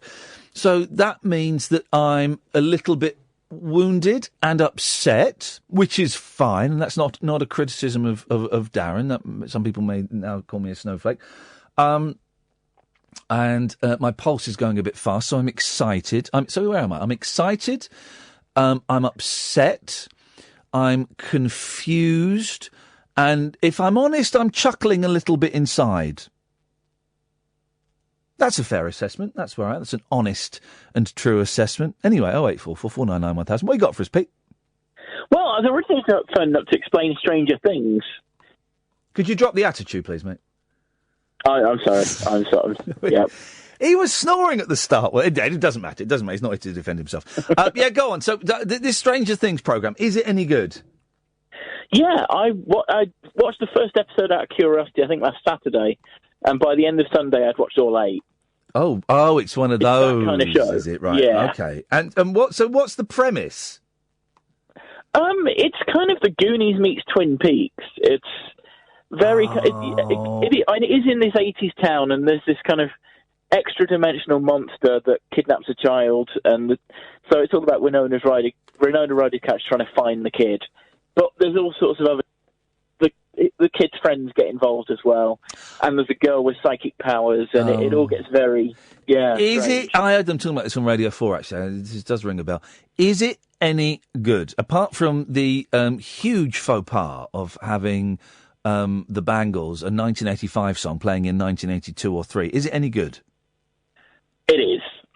Brilliant. All I'm right. hoping it gets a second series. Oh, okay. I hope it doesn't, because second series will be disappointing, and that means they'll have to make a third series, and eventually it will get cancelled.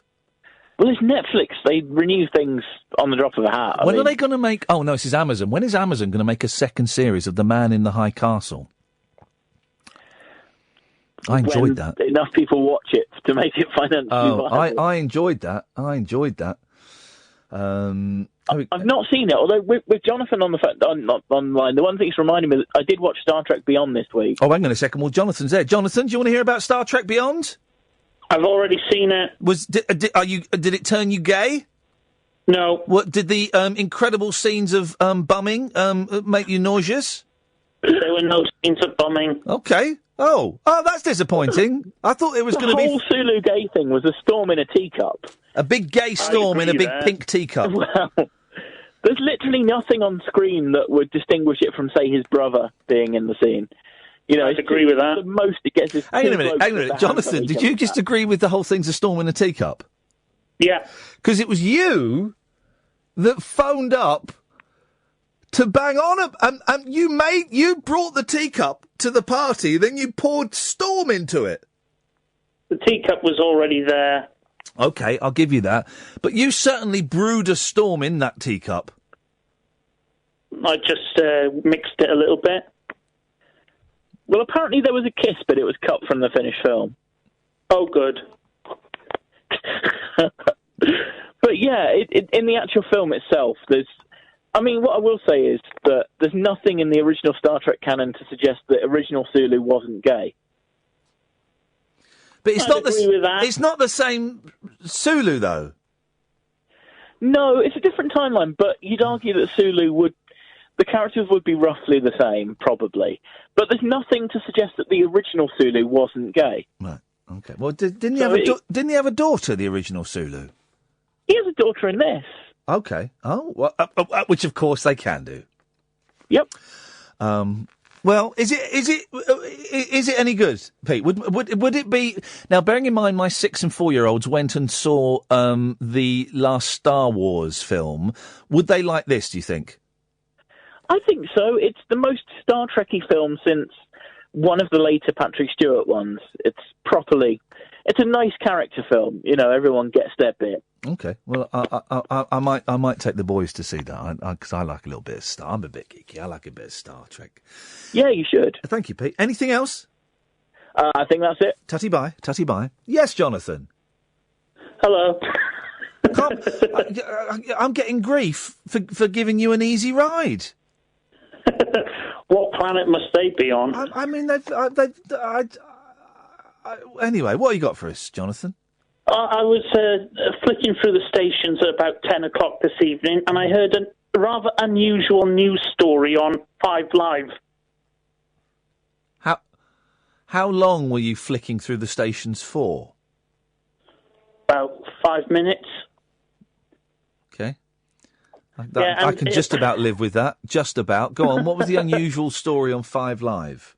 Apparently, the Swedish government are going to initiate a 3-year investigation into the private sex lives of their citizens because apparently, according to surveys, Swedes are having declining numbers of sexual encounters. Oh, God. And the government are worried that this may be part of stress in society. What? But not sex to procreate, sex just to have fun? Well, I think it is partly procreation, although they would hate to admit it, because if people are having less sex, then there will be less children born, and that will have an impact on government policy in the future. Yeah. I just thought that was... Well, is it... Hang on. So is there a survey on people having sex or people having babies? Because they are different things. It's sex. It is about sex, and it's a 3-year study. How are they going to do that? Well, so 3-year study. So they want to see the average couple doing it at least once. Then, blimey. How are they going to do it? Are they going to install cameras, or are they going to just go and knock on doors? I have no idea. This is Sweden. It's the land of crazy. But I could save the Swedish taxpayer millions of krona by identifying the 2 root causes of the problem, and I have 3 solutions to it. Okay. Well, first reason is no man is going to want to have sex with a woman in Sweden if they fear that they're going to be prosecuted on a false rape allegation, because Sweden is the feminist equivalent of Saudi Arabia. Oh, here we go. I knew we couldn't be cheeky and smiley for too long. Darren's just been in touch on Twitter. Are you the Harry H. Harmon is his name?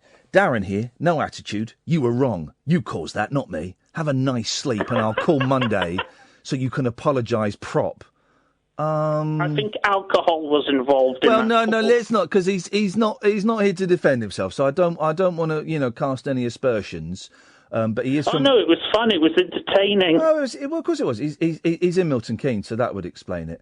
No, Darren, you're more than welcome to call in, but I'm going to, as is my wont on Twitter these days, I'm going to block you.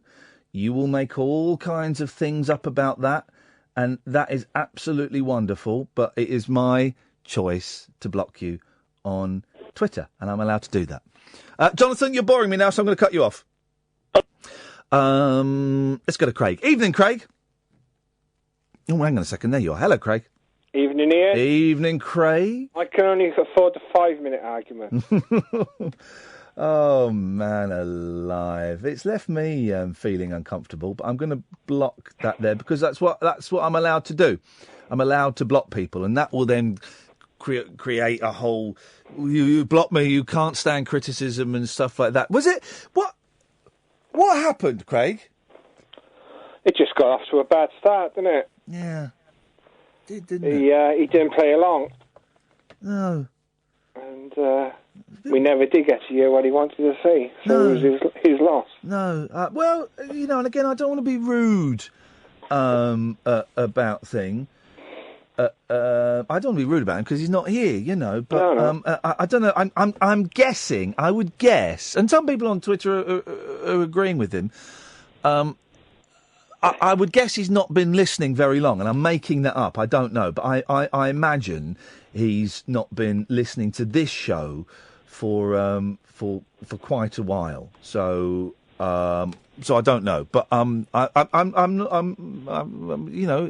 if you were offended, Darren, I apologise. Craig, what you got for us?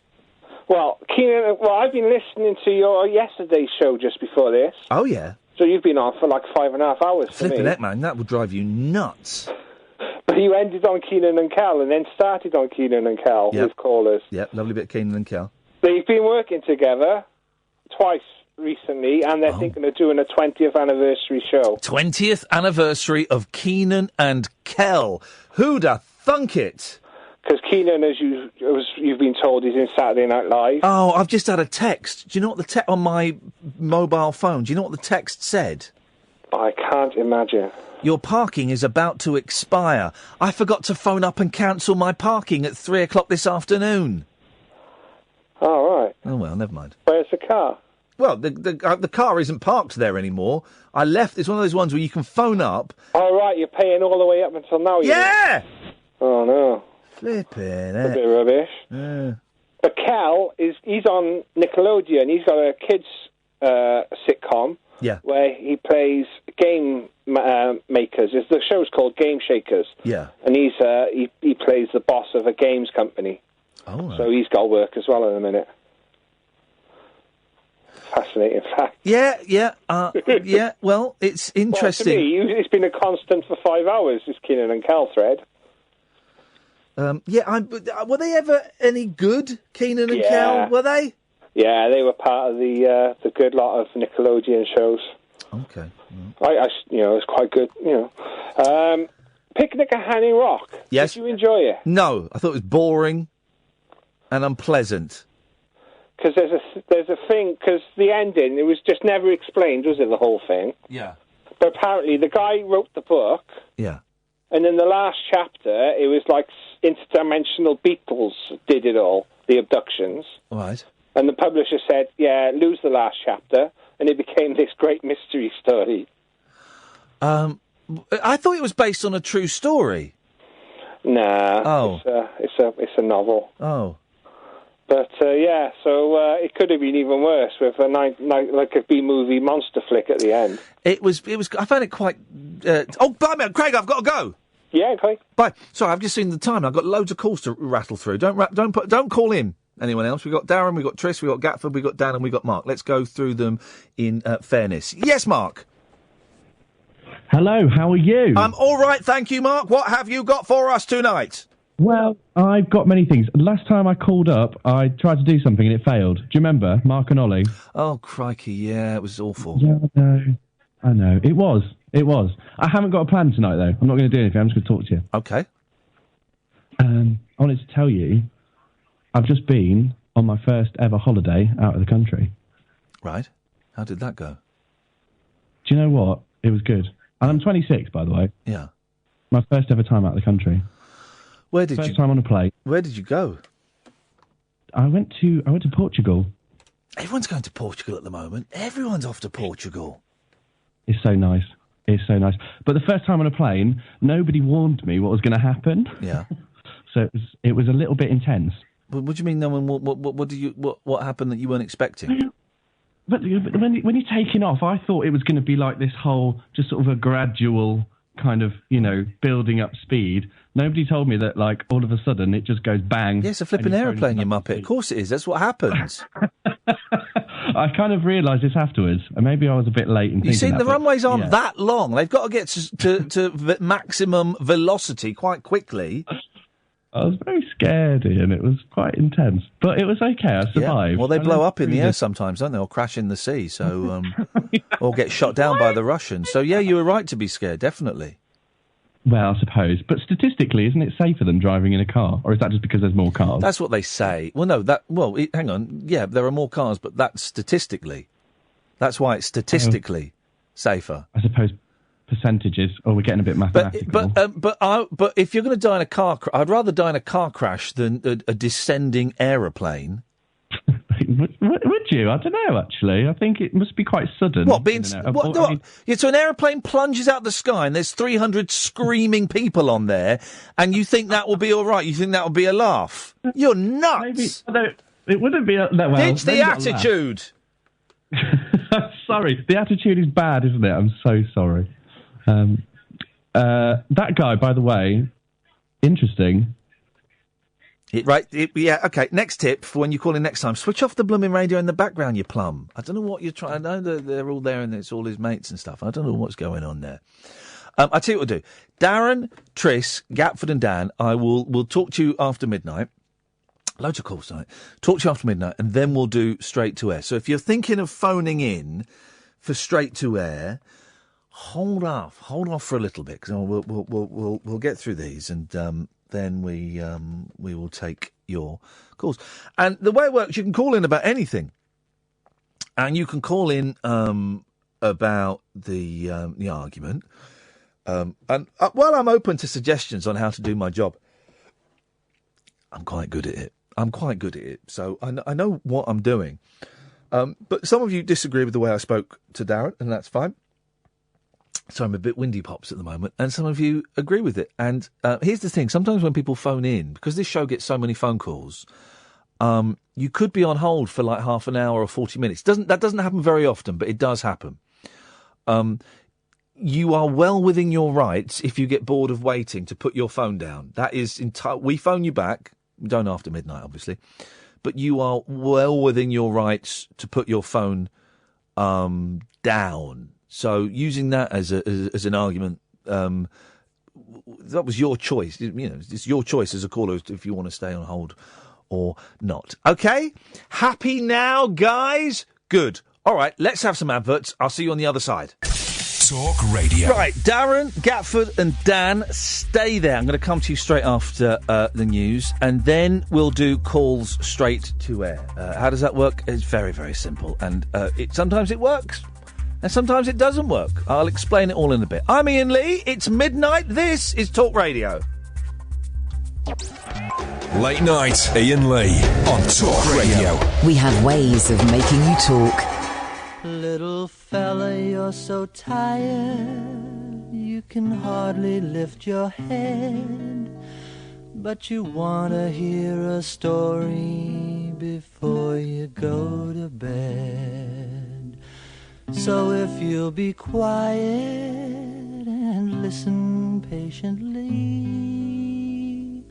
I'll sing you a song that my mother sang to me. Little cowboy, put your saddle in the barn, tie your horse up tight so we'll know no harm. Put your hat and your guns beside you on the chair. Don't forget you got to say a little prayer. Little cowboy, you better hit the Sandman Trail or you'll be late for round the time, you know. If you wanna be a cowboy, you better rest a while. Little cowboy baby of the old corral. Little cowboy baby of the old corral. Hang on a minute, there we go. Getting rid of lots. Darren's just responded to me on Twitter and called me the C word. Just been blocked by that muppet Ian Lee. I always thought he was a... You waited 49 minutes to talk to a C word, Darren. I think that says... Oh... I think that says more about you. Oh, God. I was questioning whether I'd been too harsh on him, but now I know. I look forward to his call on Monday, and I'm glad you're still listening, Darren. Another Darren, different Darren. Yes, different Darren. Oh, no, hang on, I've got to press the button, haven't I? Yes, different Darren. Hi, Ian. I'd forgotten how the computer system works there for a second. It's been one of them days. What you got for us, Darren? I'll just basically ring and say, well, I was just going to go out and pop and catch some Pokemon. Will the Pokemon be awake? I don't know. It's quite late, isn't it, for Pokemon? Yeah, but there's no other players playing. So you can go and... Maybe give me a better chance of you're going to go catching them all. Catch them all up. We'll get to... If you're calling in for straight to air, don't, because we've got a few more calls to get through. There is one person in England claiming he's caught them all. Caught them all already? Yeah, he's got them all. Well, basically, I was going to go out, but I can't because I've just cracked my screen. I'm looking for my son's iPod to try and log in on his, but he's asleep and I don't want to wake him up. Hang on, you've cracked your screen, what, on your car? No, on my phone. Your phone? Well... But I do play Pokemon and drive sometimes. It is addictive. Well, you hang on. You can't drive a car whilst playing Pokemon. That is... Well, my van, really. I do it while I'm driving. Oh, if it's a van, then that's absolutely fine. I can't really find many Pokemon. The problem I've got with the game, Darren, right, is I don't think the GPS is very good. Oh, yeah. I haven't had any problems with it. Well, when I'm on the map, right, and I'm walking around, it doesn't always show me moving. Do you do it while you drive as well? No, I don't do it when I'm... Do you get Pokemon in the... I was going to say, I was listening the other day. Yes. It's so funny when you were talking about that, the Stokey De Niro. Stokey De Niro, yes. Local heroes, yes. Yeah, that made me chuckle to myself. He's like, you talking to me? Yep, well, okay. How many Pokemon have you got? 300. You've literally never played it, have you, Darren? Yeah. What's your favourite? I play it every day. What's your favourite Pokemon you've got? I even went to Italy just, and I played it in Italy. No, you didn't, because the data roaming there, now that we've left the EU, will be huge. Remember, David Cameron told us. No, it was I'm on 02. It was $1.99 a day. Oh, okay. Well, fair play. That's good. How many Italian Pokemon? I'm not a liar, Ian. I think you might be a liar, Darren. What happened with that other Darren earlier? How come you spoke to him like that? What happened? Well, I didn't speak to him like anything. Because I tuned in after and I've just been listening. And I'm like, wow, what's happened? I missed all the. You missed all the fun. It turns out that all Darrens are idiots. So I'm an idiot. Well, what's your name? Darren? Yeah. Bloody hell. Yeah, it's bad news, huh? Suppose, yeah. What are you going to do? Don't know, really. Just go and get your son's iPod or iPad and take it out. Go Pokemon. Well, I'll have to wake him up. Why have you got to wake him up? I don't know where it is. Just go in with a torch. I have. I've looked all around his room. I can't find it. How old is he? 4. Oh.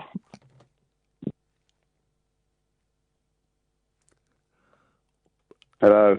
Why has a 4-year-old got an iPad? An iPod. Well, you can't play. Can you play Pokemon on an iPod? Oh, you just called me an idiot, and now you're saying my son's got an iPad, and I said it was an iPod. I apologise, Darren. You're right. That was bang out of order of me. I've been nice to you. You've been a bit nasty, to be honest. It's the attitude again from the Darrens. I haven't got any attitude. I've been very nice. I like you. I listen to every single... So I'm just a bit nervous because I'm on a radio station in front of millions of people now. Well, millions is a little bit... Pardon? Millions is a little bit of an exaggeration. Maybe tens. Oh. tens of millions. No. Well, I say wake your boy up. Get his... What was it? What are you doing there? I just said that to my friend, and he said you can't wake your son up just for Pokemon. Yeah, of course you can. He's 4. He'll go back to sleep again. Yeah. Yeah. Well, I hope you have a few beers and go and play Pokemon. Yeah, and there's another adult there to look after him when you go out, is there? No, I'm just going to walk around the drive. You can't, Darren. You can't. His mum's gone. His mum's out. She's out drinking. I think. I don't know.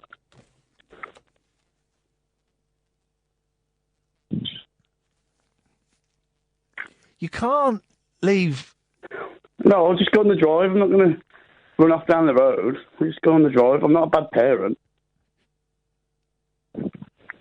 Oh, you're going to start jizzing me now. I just want to go on the drive. I'm not going to start jizzing you.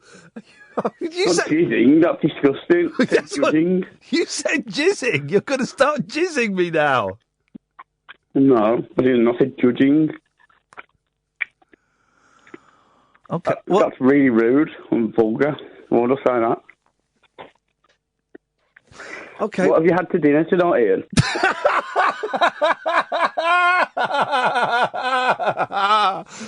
What have I had for dinner? I had pizza. Thanks for calling, Darren. See you later. Bye-bye.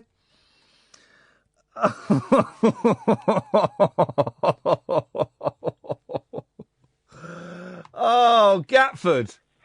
Is there a full moon out tonight? Let me just open the window. Let me just open the Yes, yeah, it's howling tonight.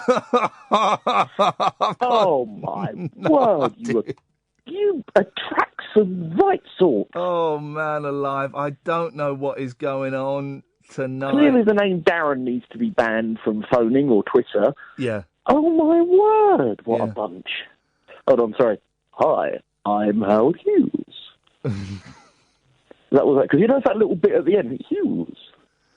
Oh look, Darren on Twitter, right? The original Darren, right? Darren 1. He's going nuts to his 6 followers. Wow! Just been blocked by Ian Lee because he's an absolute tool. I always thought he was a proper crumb. Let's say crumb instead of the C word, right? Yeah. Ian seems to be a little upset.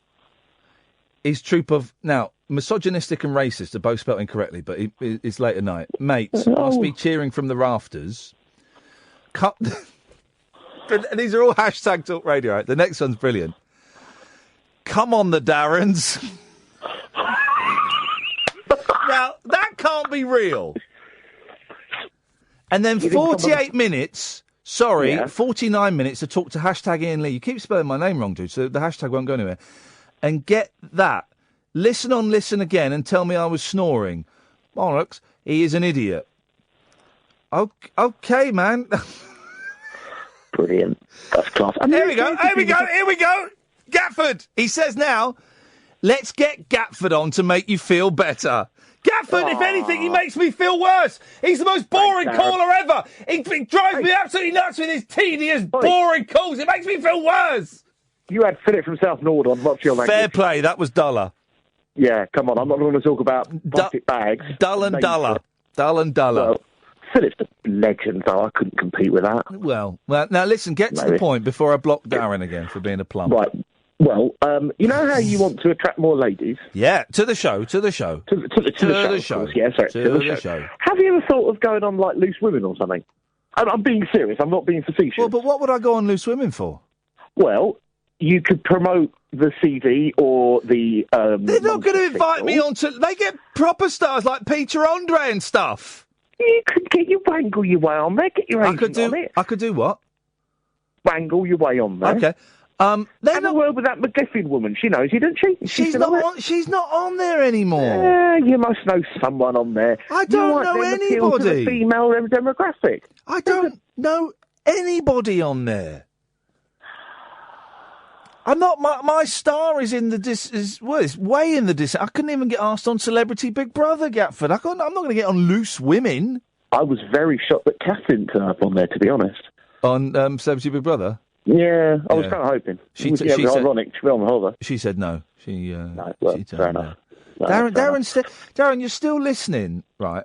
Oh, of course they do. I'm starting to think he was a wind-up because no one sounded genuinely angry. annoyed. He got more and more annoyed. He started off with the bit of the laugh with you, and then at some point, I thought he was joking. He just flipped. I thought he was joking. But I've you know, it's all groovy, Darren. It's all groovy, man. It's all theatre. It's all a show. Yeah. Gafford, I'm going to cut you off. Yep. Yes, Dan. Now. Yeah. That was snoring. Yeah, that was snoring. Okay, fine, fair enough. I've had a busy week. Yeah, we've all had a busy week. You know, some busier than others, some more stressful than others, some less stressful than others. Some people haven't had a busy week. Actually, imagine not having a busy week. That would be awesome. I had a quiet afternoon. I got the afternoon off work. Oh. Yeah. My partner did fall down the stairs the other day and remained heavily concussed, so I had to come home. But still worth it. Off work. Worth putting those roller skates at the top of the stairs. That's the bonus of having a toddler. There's the Yay! Nice move. Exactly. Keenan and Kel, they got together about a year or so ago. No, they didn't, mate. They were together about 20 years ago because it's their 20th anniversary. So that's a lie from the offset. You're a funny man. Thanks, man. Yes, all right. No, they did. You know, there's two Jimmys that do late night talk shows in America. There's Jimmy A, Jimmy Connors. Yeah, Jimmy Connors and Jimmy Fallon. Webb. Let's say. Jimmy Connors and Jimmy Webb. Yes. That's it. And they did an episode of the Keenan and Kel show on one of the Jimmy shows. Did they? They did. Oh. It is on YouTube. You can track it down. I won't. No, I wouldn't blame you.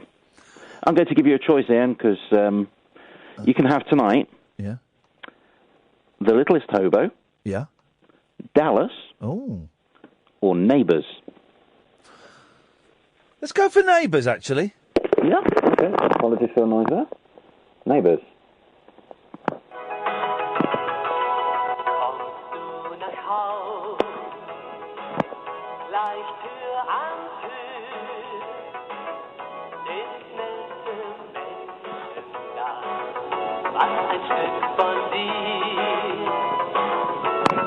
The weird thing about this, yes, is that they've retitled the opening titles. Have you put your neighbour in your mouth? Because now you're all muffled. Sorry, there we are. Now I had to get the adequate sound. I had to put a headphone over there. Yes. But yeah, they've retitled it as Nachbarn. Nachbarn. Yeah, new logo and everything. Except it says all the titles are in English, apart from the actual name of the programme. Well, that is absolutely insane. Dan, thank you very much. Let's take one call straight to air, then we'll go to a break, because this guy's been calling for a while. Line 1, you're on the wireless. Hi, Ian, how you doing, mate? I'm all right, thank you very much indeed. What you got for us? Sound. I just wanted to know why you're being horrible to all the Darrens, because my name's Darryl. Well, you're a Darryl. If you got something. You're a Darryl? Yeah, I've Beautiful. Welcome to the show, Darryl. Welcome. What can I do for you, Darryl? Nothing much. I'm just kind of catching up on you. I'm not listening to you for a bit. It's great to have a Darryl on board at last. Someone with a decent name and a little bit of intelligence. And if I may say so, Darryl, you're looking good. Yeah, can you see me? Yeah, of course. Yeah, you're looking good. You smell wonderful. Not like those horrible Darrens. Oh God, those guys.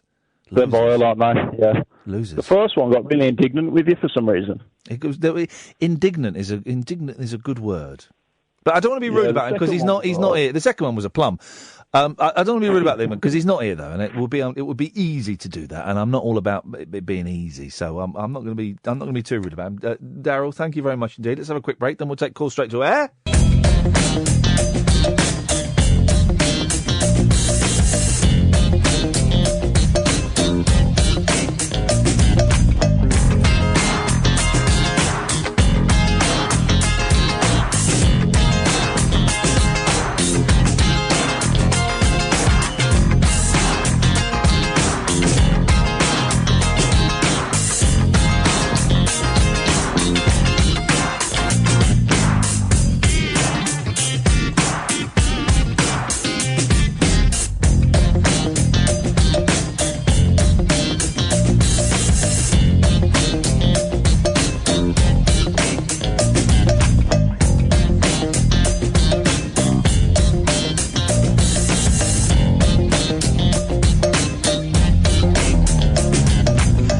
0844 499 1000 is the telephone number. Just muting and blocking, guys. Muting and blocking. We'll take calls straight to air. The way it normally works is you will phone up, you'll speak to Emma as it is at the moment, and she will take your number and call you back. But after midnight on Fridays, we don't do that. You ring up, I see your number on the screen, I touch the screen and go, line 1, you're on the wireless. Yeah, all right. You mate. I've got some attitude for you, mate. How much do you want? I could do with a hefty dollop, please, if that would be okay. All right, yeah. All right, yeah. Don't be funny about it. Yeah? Right. Just how much do you want? Yeah. It turns out I've got quite a bit already, so just a smidgen of attitude tonight, please, if that's okay. All right, a smidgen. I'll do a smidgen for a ton, mate. That's all right. That sounds perfect to me. Yep. All right, brilliant. I'll hit some attitude your way then. You got any? What sort of attitude you want, mate? Arsey, please. Arsey attitude, right? Well, I'll rummage around in there and see what I've got. So, do you have any other mates you might be interested in a bit of attitude? Just I can sort them out as well. I've got some good sources for attitude, mate. just a ton's worth of arsey attitude for me would be wonderful. Thank you very much. Line 2, you're on the wireless. No, not the hair centre, the chair centre. Oh God, give me strength. Thank you very much indeed. Let's go to line 1. Line 1, you're on the wireless. Oh, they've got their radio on, you see. Hello, line 1. Hello? Turn your radio off, you plum.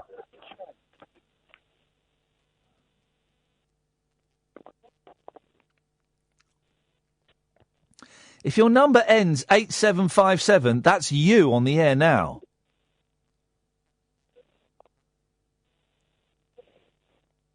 You do worry when it's something like this that it might be someone's been kidnapped and they've managed to, with their hands gaffer taped together, they managed to reach into their phone, pocket with the phone in and dial the last number, and instead of it being something useful, it's this. Anything? No? Okay, well, there we go.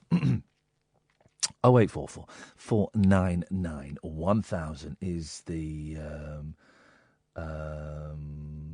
telephone number. If you want to give us a call, you're more than welcome to. Let's go to line 1. 1, you're on the wireless. Hello?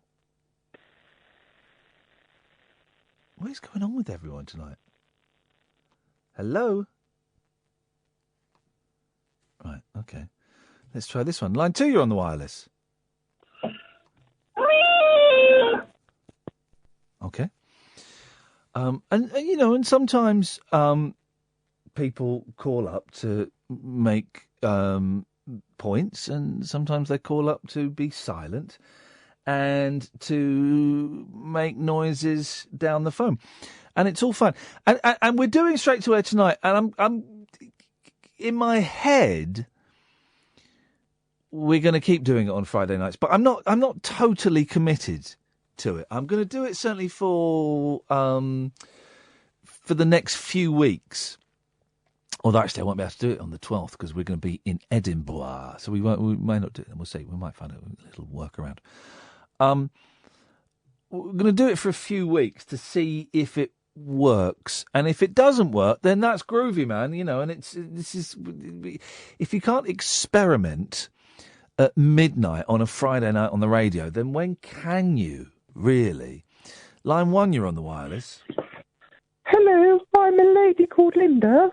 Hello, Lady Linda. Hello, I'd like to tell you how to get more lady callers. Fantastic, yes, please. You know you're doing the show on Periscope? Yes. Yeah, take your shirt off. Sorry? Take your top off.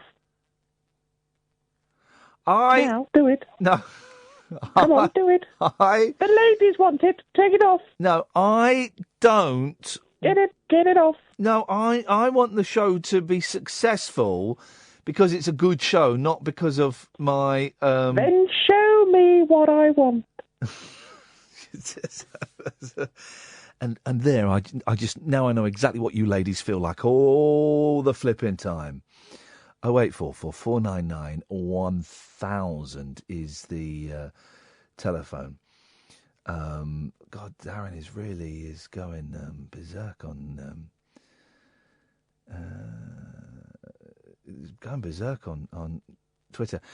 I don't know. Here's a question for you guys. Let me just take this call first. Yes, line 1, you're on the wireless.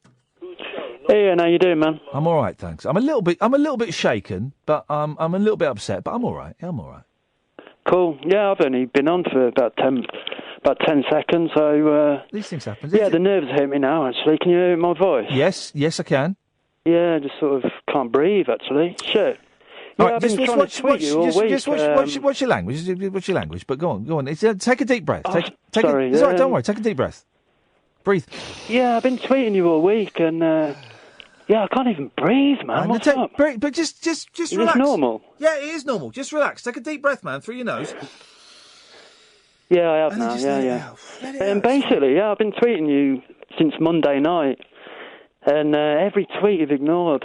Yeah. But I think I've been a bit arsey with you. Well, what have you been saying sort on of Twitter? Trying to be clever and that. What have you been saying on Twitter? Because I've you may not have heard, but I've deliberately been off Twitter for the last week or so, and I'm not engaging with anyone on there. You were on Monday and Tuesday, yeah? What did I say? You were reading out tweets, but I was just being a bit smarmy, I think. What were you saying? I don't know. I can't remember exactly. Well, we can find it's out. Kind of Howl. My Twitter thing is Howl with about 6 L's. Right. At the end. Yeah, But what? I don't know what you were... No big deal. I just thought... I didn't even think I'd get through. I just... What are you... The only thing you've got to say, really. How... is it a picture of, like, a monkey on a goat? Yeah, that's it. Yeah. Right. So... No worries. But what? I don't know what you've been saying. I've muted you. You've muted me? Yeah. Oh, I didn't get any indication of that at all. No, you won't. That's the thing. You what? Sorry. That's the thing. You won't. You don't know that you've been muted. Yeah. What did you? You must have sent me something that annoyed me then. I've been quite pleasant, but just a bit sort of. I don't know. Just sort of not pleasant, if you know what I mean. Well, that would be why I muted you, because if you were being not pleasant, that's the same Edgy as I was being. That's the Edgy, same as not, unpleasant. Not being like nice, but sort of not unpleasant at the same time, sort of thing. Well, you must come on. You must. I'll go through my tweets and see if there's anything that you know. I think I'm going through it now. You are. I'm going through it now. But you right? Yeah. I can't remember. I don't have my computer with me. You must listen. You're saying yourself. This is my new attitude, right? Is I'm avoiding Twitter as much as I can. I got a bit sucked in tonight because my life is better when I avoid it. And if people say stuff that I don't like, I'm either going to block them or mute them, right? And that's my prerogative to do that. Yeah. But you. Hey, here we go. You're a twat. That was in a friendly sort of tone, though. Like, you do say that. You're a twat, man. You're a twat, that sort of thing. It wasn't like. It wasn't personal. Or everyone calls everyone that. If you know what I mean. And you call Ian Lee just said arty and farty, the illegitimate. The B word. Person at the bar. That's not really blockable. Well, I didn't block you. I muted you. That's definitely mutable. That's even worse, though, being muted. It's kind of... I've wasted... Yeah. I don't know, about an hour trying to communicate. I sent you a Beach Boys link last night to be... Well, I don't click on links. Okay. I was just trying to, show we had some common ground rather than... No. Sort of being, sort of... I just get wired on Twitter as well. It's kind of like... Oh, you kept going on about smoking spliffs and stuff. That's not a bad thing. I mean, I'm sure you've been there and lying on your bed when you don't want to smoke. Yeah, but I don't like reading people's tweets about drugs. Okay.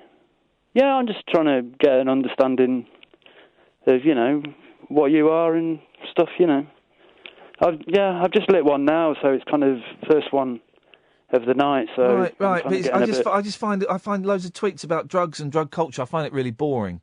Yeah. So the combination of drug culture and calling me a B word and a twat, yeah, that's what got you muted. Yeah, I'm happy with that. Okay, you gonna unmute me just as a kind of a humane gesture? Because it's not going to really improve my life, but I don't know. I just really got into this show this week. All right, I'll give you another chance. Okay. You're unmuted. This is There like we go. the Human Zoo from about 2000. Oh yeah, big fan of Tommy Boyd's. Big fan of Tommy Yeah, Boyd's. man, he's a legend. He's an absolute legend. He's a big bit. I nicked a lot of ideas from him and from Danny Baker and from Clive Bull and kind of morphed them into my own thing. You're unmuted, but you're on a yellow card. How's about that? Okay. Beautiful. That sounds like an absolute deal. I just sent a private message to John Dredge, who's a very funny man and calls in the show sometimes, and we kind of chat privately. And I've just said I feel uncomfortable, and I do feel uncomfortable tonight. It's an uncomfortable show, isn't it? It's a really uncomfortable show. Or maybe it isn't for you. Maybe it's not for you. But I do feel uncomfortable, and that's all right, isn't it? That's all right for me to feel uncomfortable. It means I'm alive.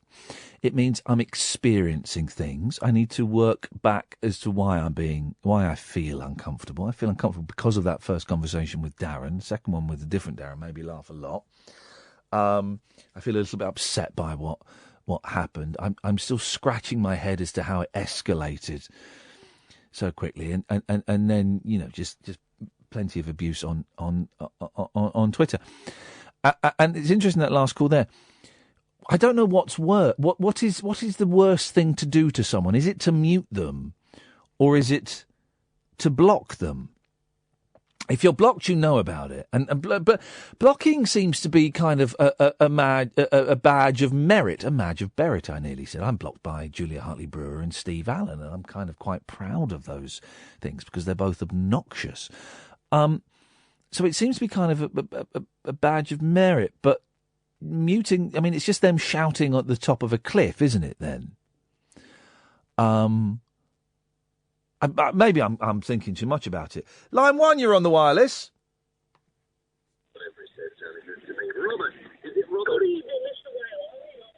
Are you in the same room as your telephone? Because I can't hear you.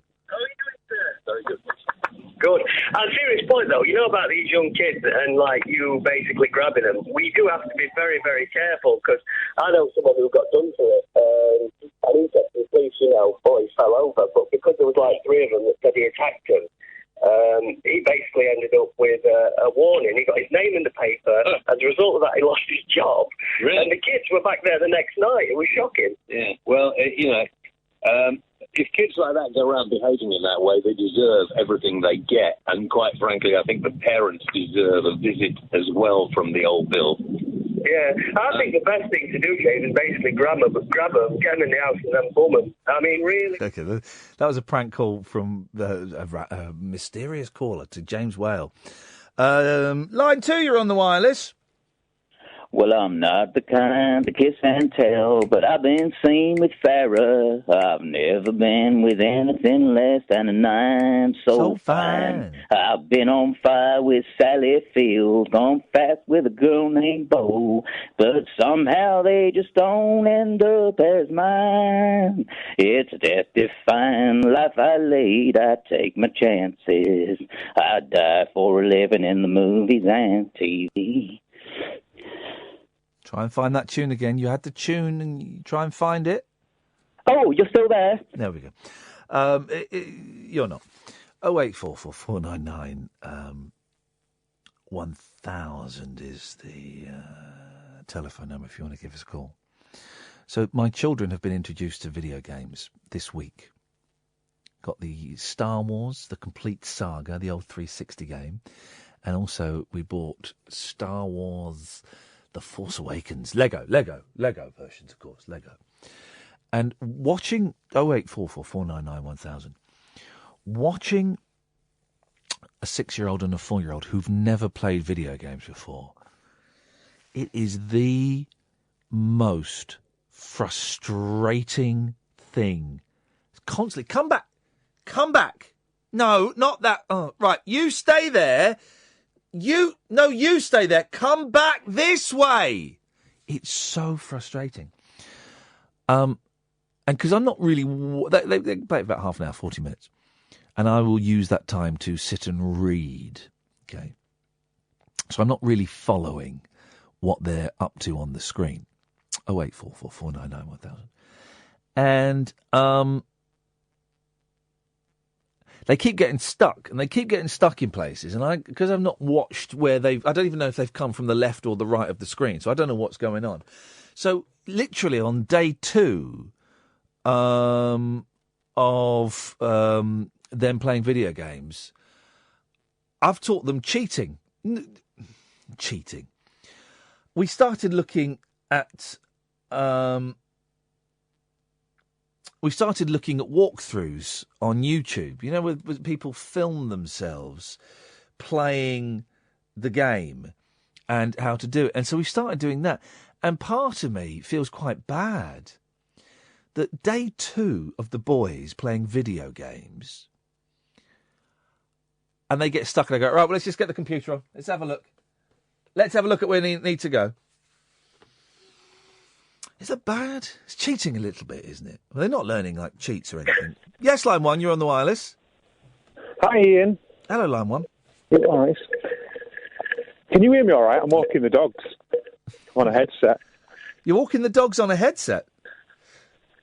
Not the dogs themselves. I'm using a headset to speak to the phone whilst walking with the dogs. Fan-bloomin-tastic, yes. It's all right. It's nice even to say. I listened to that call earlier, one with Darren. Darren number 1, shall we call him? Darren number 1, yes. I don't know what he did wrong in the first place, but I'm not a radio presenter, so, you know, from that perspective, I can't comment. But my interpretation of it was a bit like kicking a man when he's down. You'd clearly, I know it's not a contest, but the man was clearly beaten, but you just kept going at him, which is fine, because it's your show. But I think that's why people might have taken offence. Well, this is interesting. Listen, I genuinely thought he was making a snoring noise when he came on, right? And if he wasn't... I can see why, I understand that. It sounded a bit like Caddick. It did, yeah, exactly. I thought it was a Mickey take of Caddick. And if you weren't doing that, Darren, then I genuinely am sorry about that, right? I am sorry about that. But I also did detect an attitude as well. Yeah, he needed to. He seemed to get a bit into it. He needed to take a step back and just think. Escalated. You know, it's light entertainment. It escalated quickly. Here we go. I tell you what we're going to do. Right? And Darren is still listening, right? And even though he's called me a C word on Twitter and all of that, right? Which you shouldn't do. No, which you shouldn't do. That's not nice. Darren, I am genuinely... This is Harry H. Harmon on Twitter. I am genuinely sorry. Genuinely sorry. If you are upset, if you feel slighted in any way whatsoever by that call, you have my sincerest apologies. And I mean that from my actual heart. Now, no, I think he should apologise for calling you the C-bomb.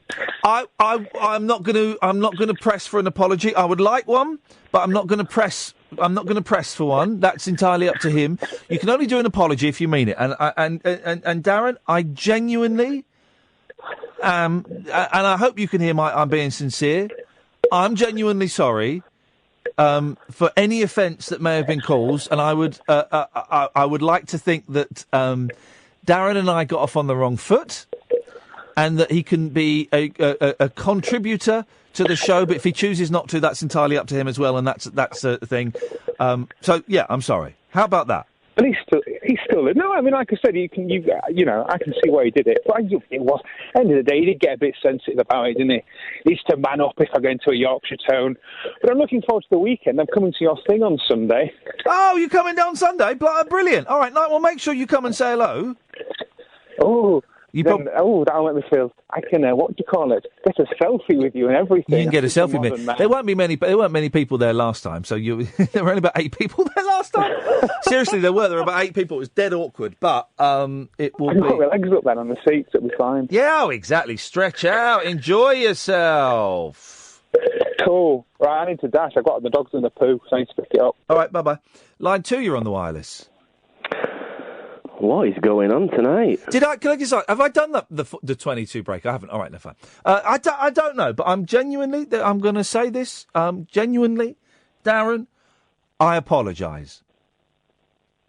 I don't think you need to apologise. Well, But I have done. I would like an apology for being called a C word, but I think you deserve one back. Yeah, but I'm not going to push for it because I can. One of the things I've learned, Andrew, as I've got older, is to say sorry. The next step is to not get yourself in situations where you have to apologise. That seems like that's like Zen master level. Yeah. But I can say sorry, and I am saying sorry. What I think it is, after his conversation last night, when you said you didn't like Anchorman, I think the world's turning against you. Yeah. I think you could absolutely be absolutely right. Yeah. I know you get like loads of tweets, but did you get mine other day from my picture of Kung Fu Elliot's doppelganger? Yeah, I did. Where did you spot that? Because I do remember that. It were on the BBC Sport website. Oh, yeah. Manager of Tottenham Hotspur. And didn't he just look like him? I didn't think he did. Did you not? I didn't think he did. I mean, I only glimpsed it, but I didn't think he did. Oh, I thought it was double, and it just brought it all back, and I had to watch it again. Oh, well, it's good. It's good, that film. I must chase up what's his face and Thingy Bob to get the. I still haven't got the DVD, the blooming DVD from Canada yet. And we're gonna have, is that it with the movie circle then? Well, the fact it's called Film Ring, not Movie Circle. Sorry. It means it's not quite taken off. No, I think we will do more. I've got to chase up the blooming DVD from Canada. Flipping heck. 0844 499 1000. Line 1, you're on the wireless. Breaker 19, this here's a rubber duck. You got a copy on me, Pigpen? Come on. Oh, yeah, 10-4, Pigpen. For sure, by golly, it's clean clear to Flagtown. You going to sing it? Or is that it? Is that what we're getting? Oh, 10-4, Pigpen, for sure, by golly, it's clean clear to Flagtown. Come on, yeah, that's a big 10-4 there, Pigpen. It's not Flagtown, it's Taco Town, because they're going down to Mexico. Well, it's Taco Town, but I mean, I was down in Georgia. Okay.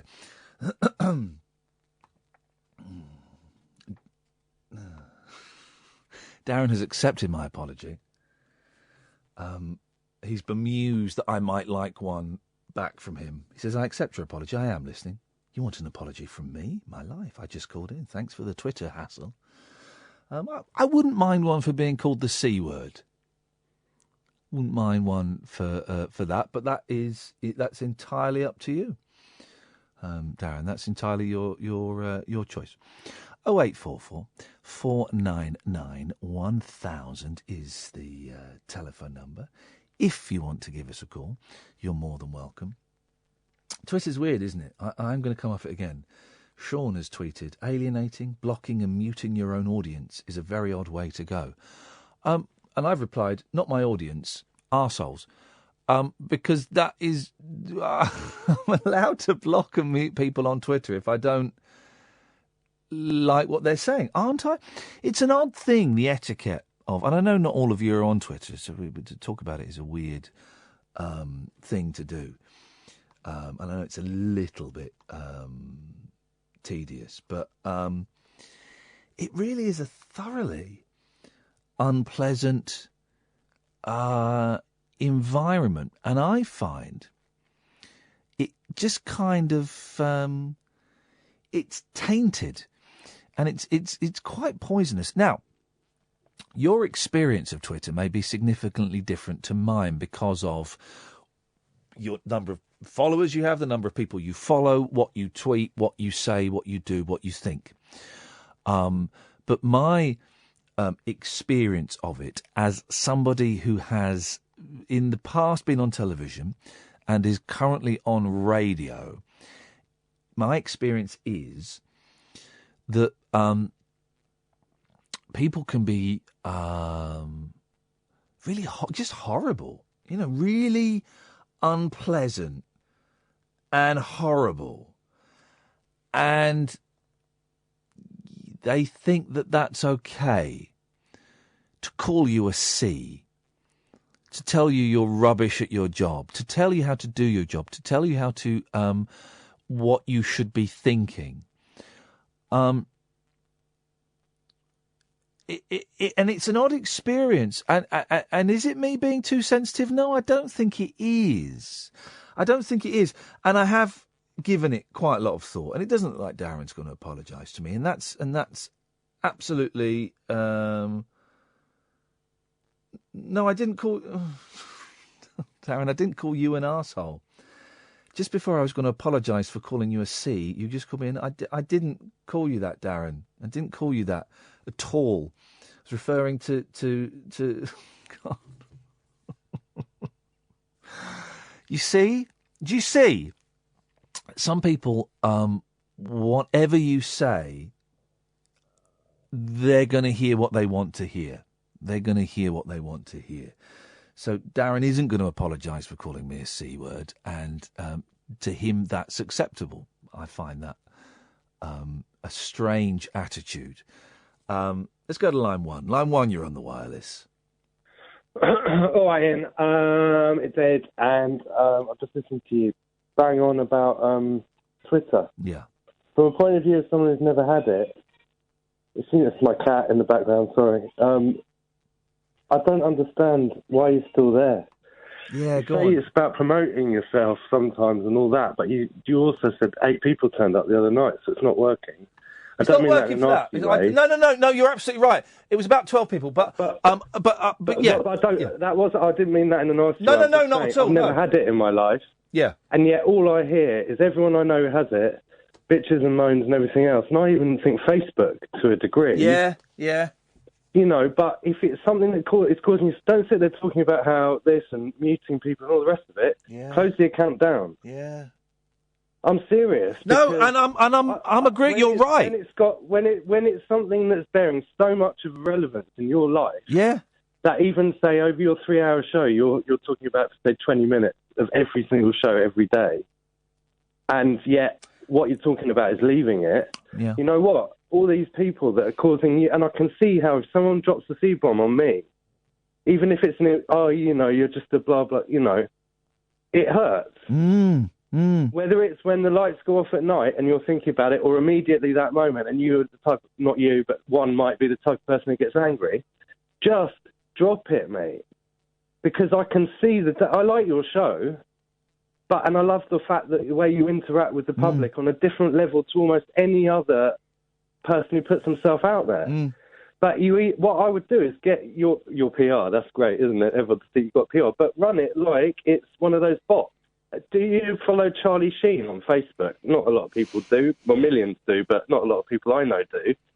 He used to have an account. Now it's just this bot that pops out stuff randomly to keep people interested, and occasionally it would drop a Charlie Sheen-related thing when he wants to earn money off it.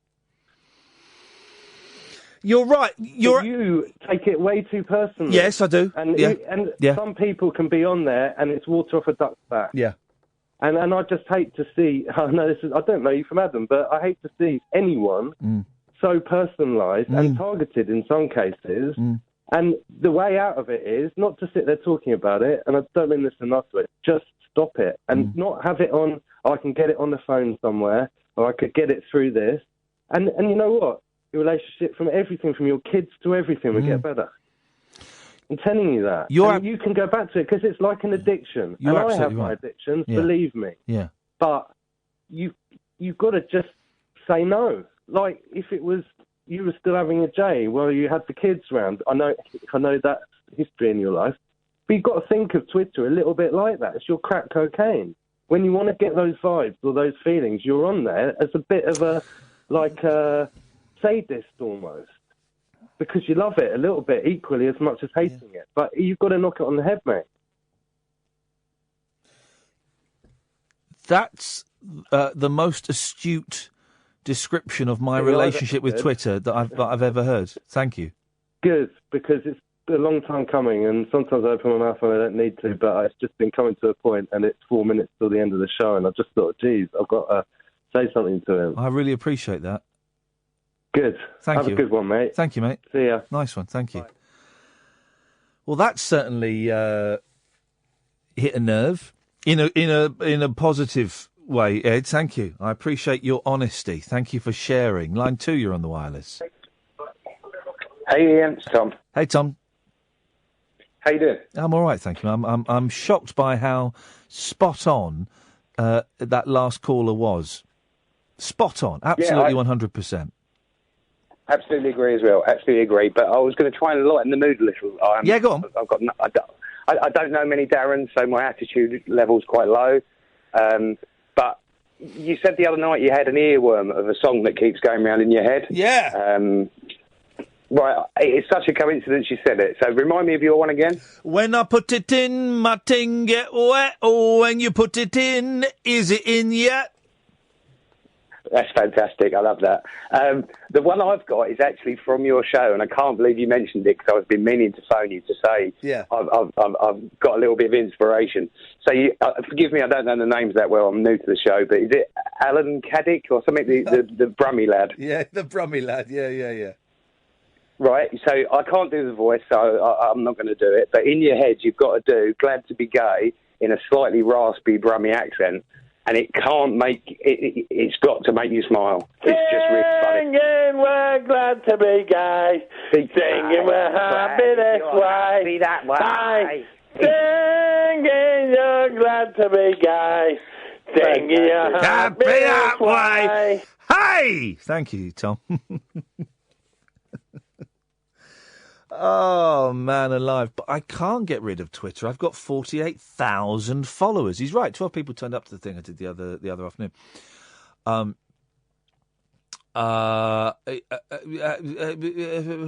He's right. I'm trying to think of clever comebacks and ways to and I can't. He's absolutely spot on. Darren has apologised for calling me a C. I do apologise for calling you a C, but you are a knob. Okay, man. Yes, line one.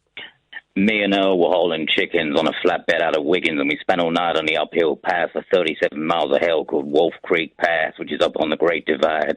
We were sitting there sucking toothpicks and drinking knee-highs and onion soup mix, and I said, Earl, that's cool, and Ma to Mother, and down the other side. Yeah, I give him that a ride. Wolf Creek Pass, way up on the Great Divide, trucking on down the other side. Well, Earl put down his bottle, smashed his foot down on the throttle, and a couple of booze and 1,000 cubes and a 1948 Peterbilt screamed to life. We woke up them chickens. We roared up out of that shoulder, spraying pine cones, rocks, and boulders, and put a 400 head in the Rhode Island Reds and a couple of burnout roosters on the line. Talk Radio. Digital debate for the UK. Pick up your phone and talk radio. We'll get you talking.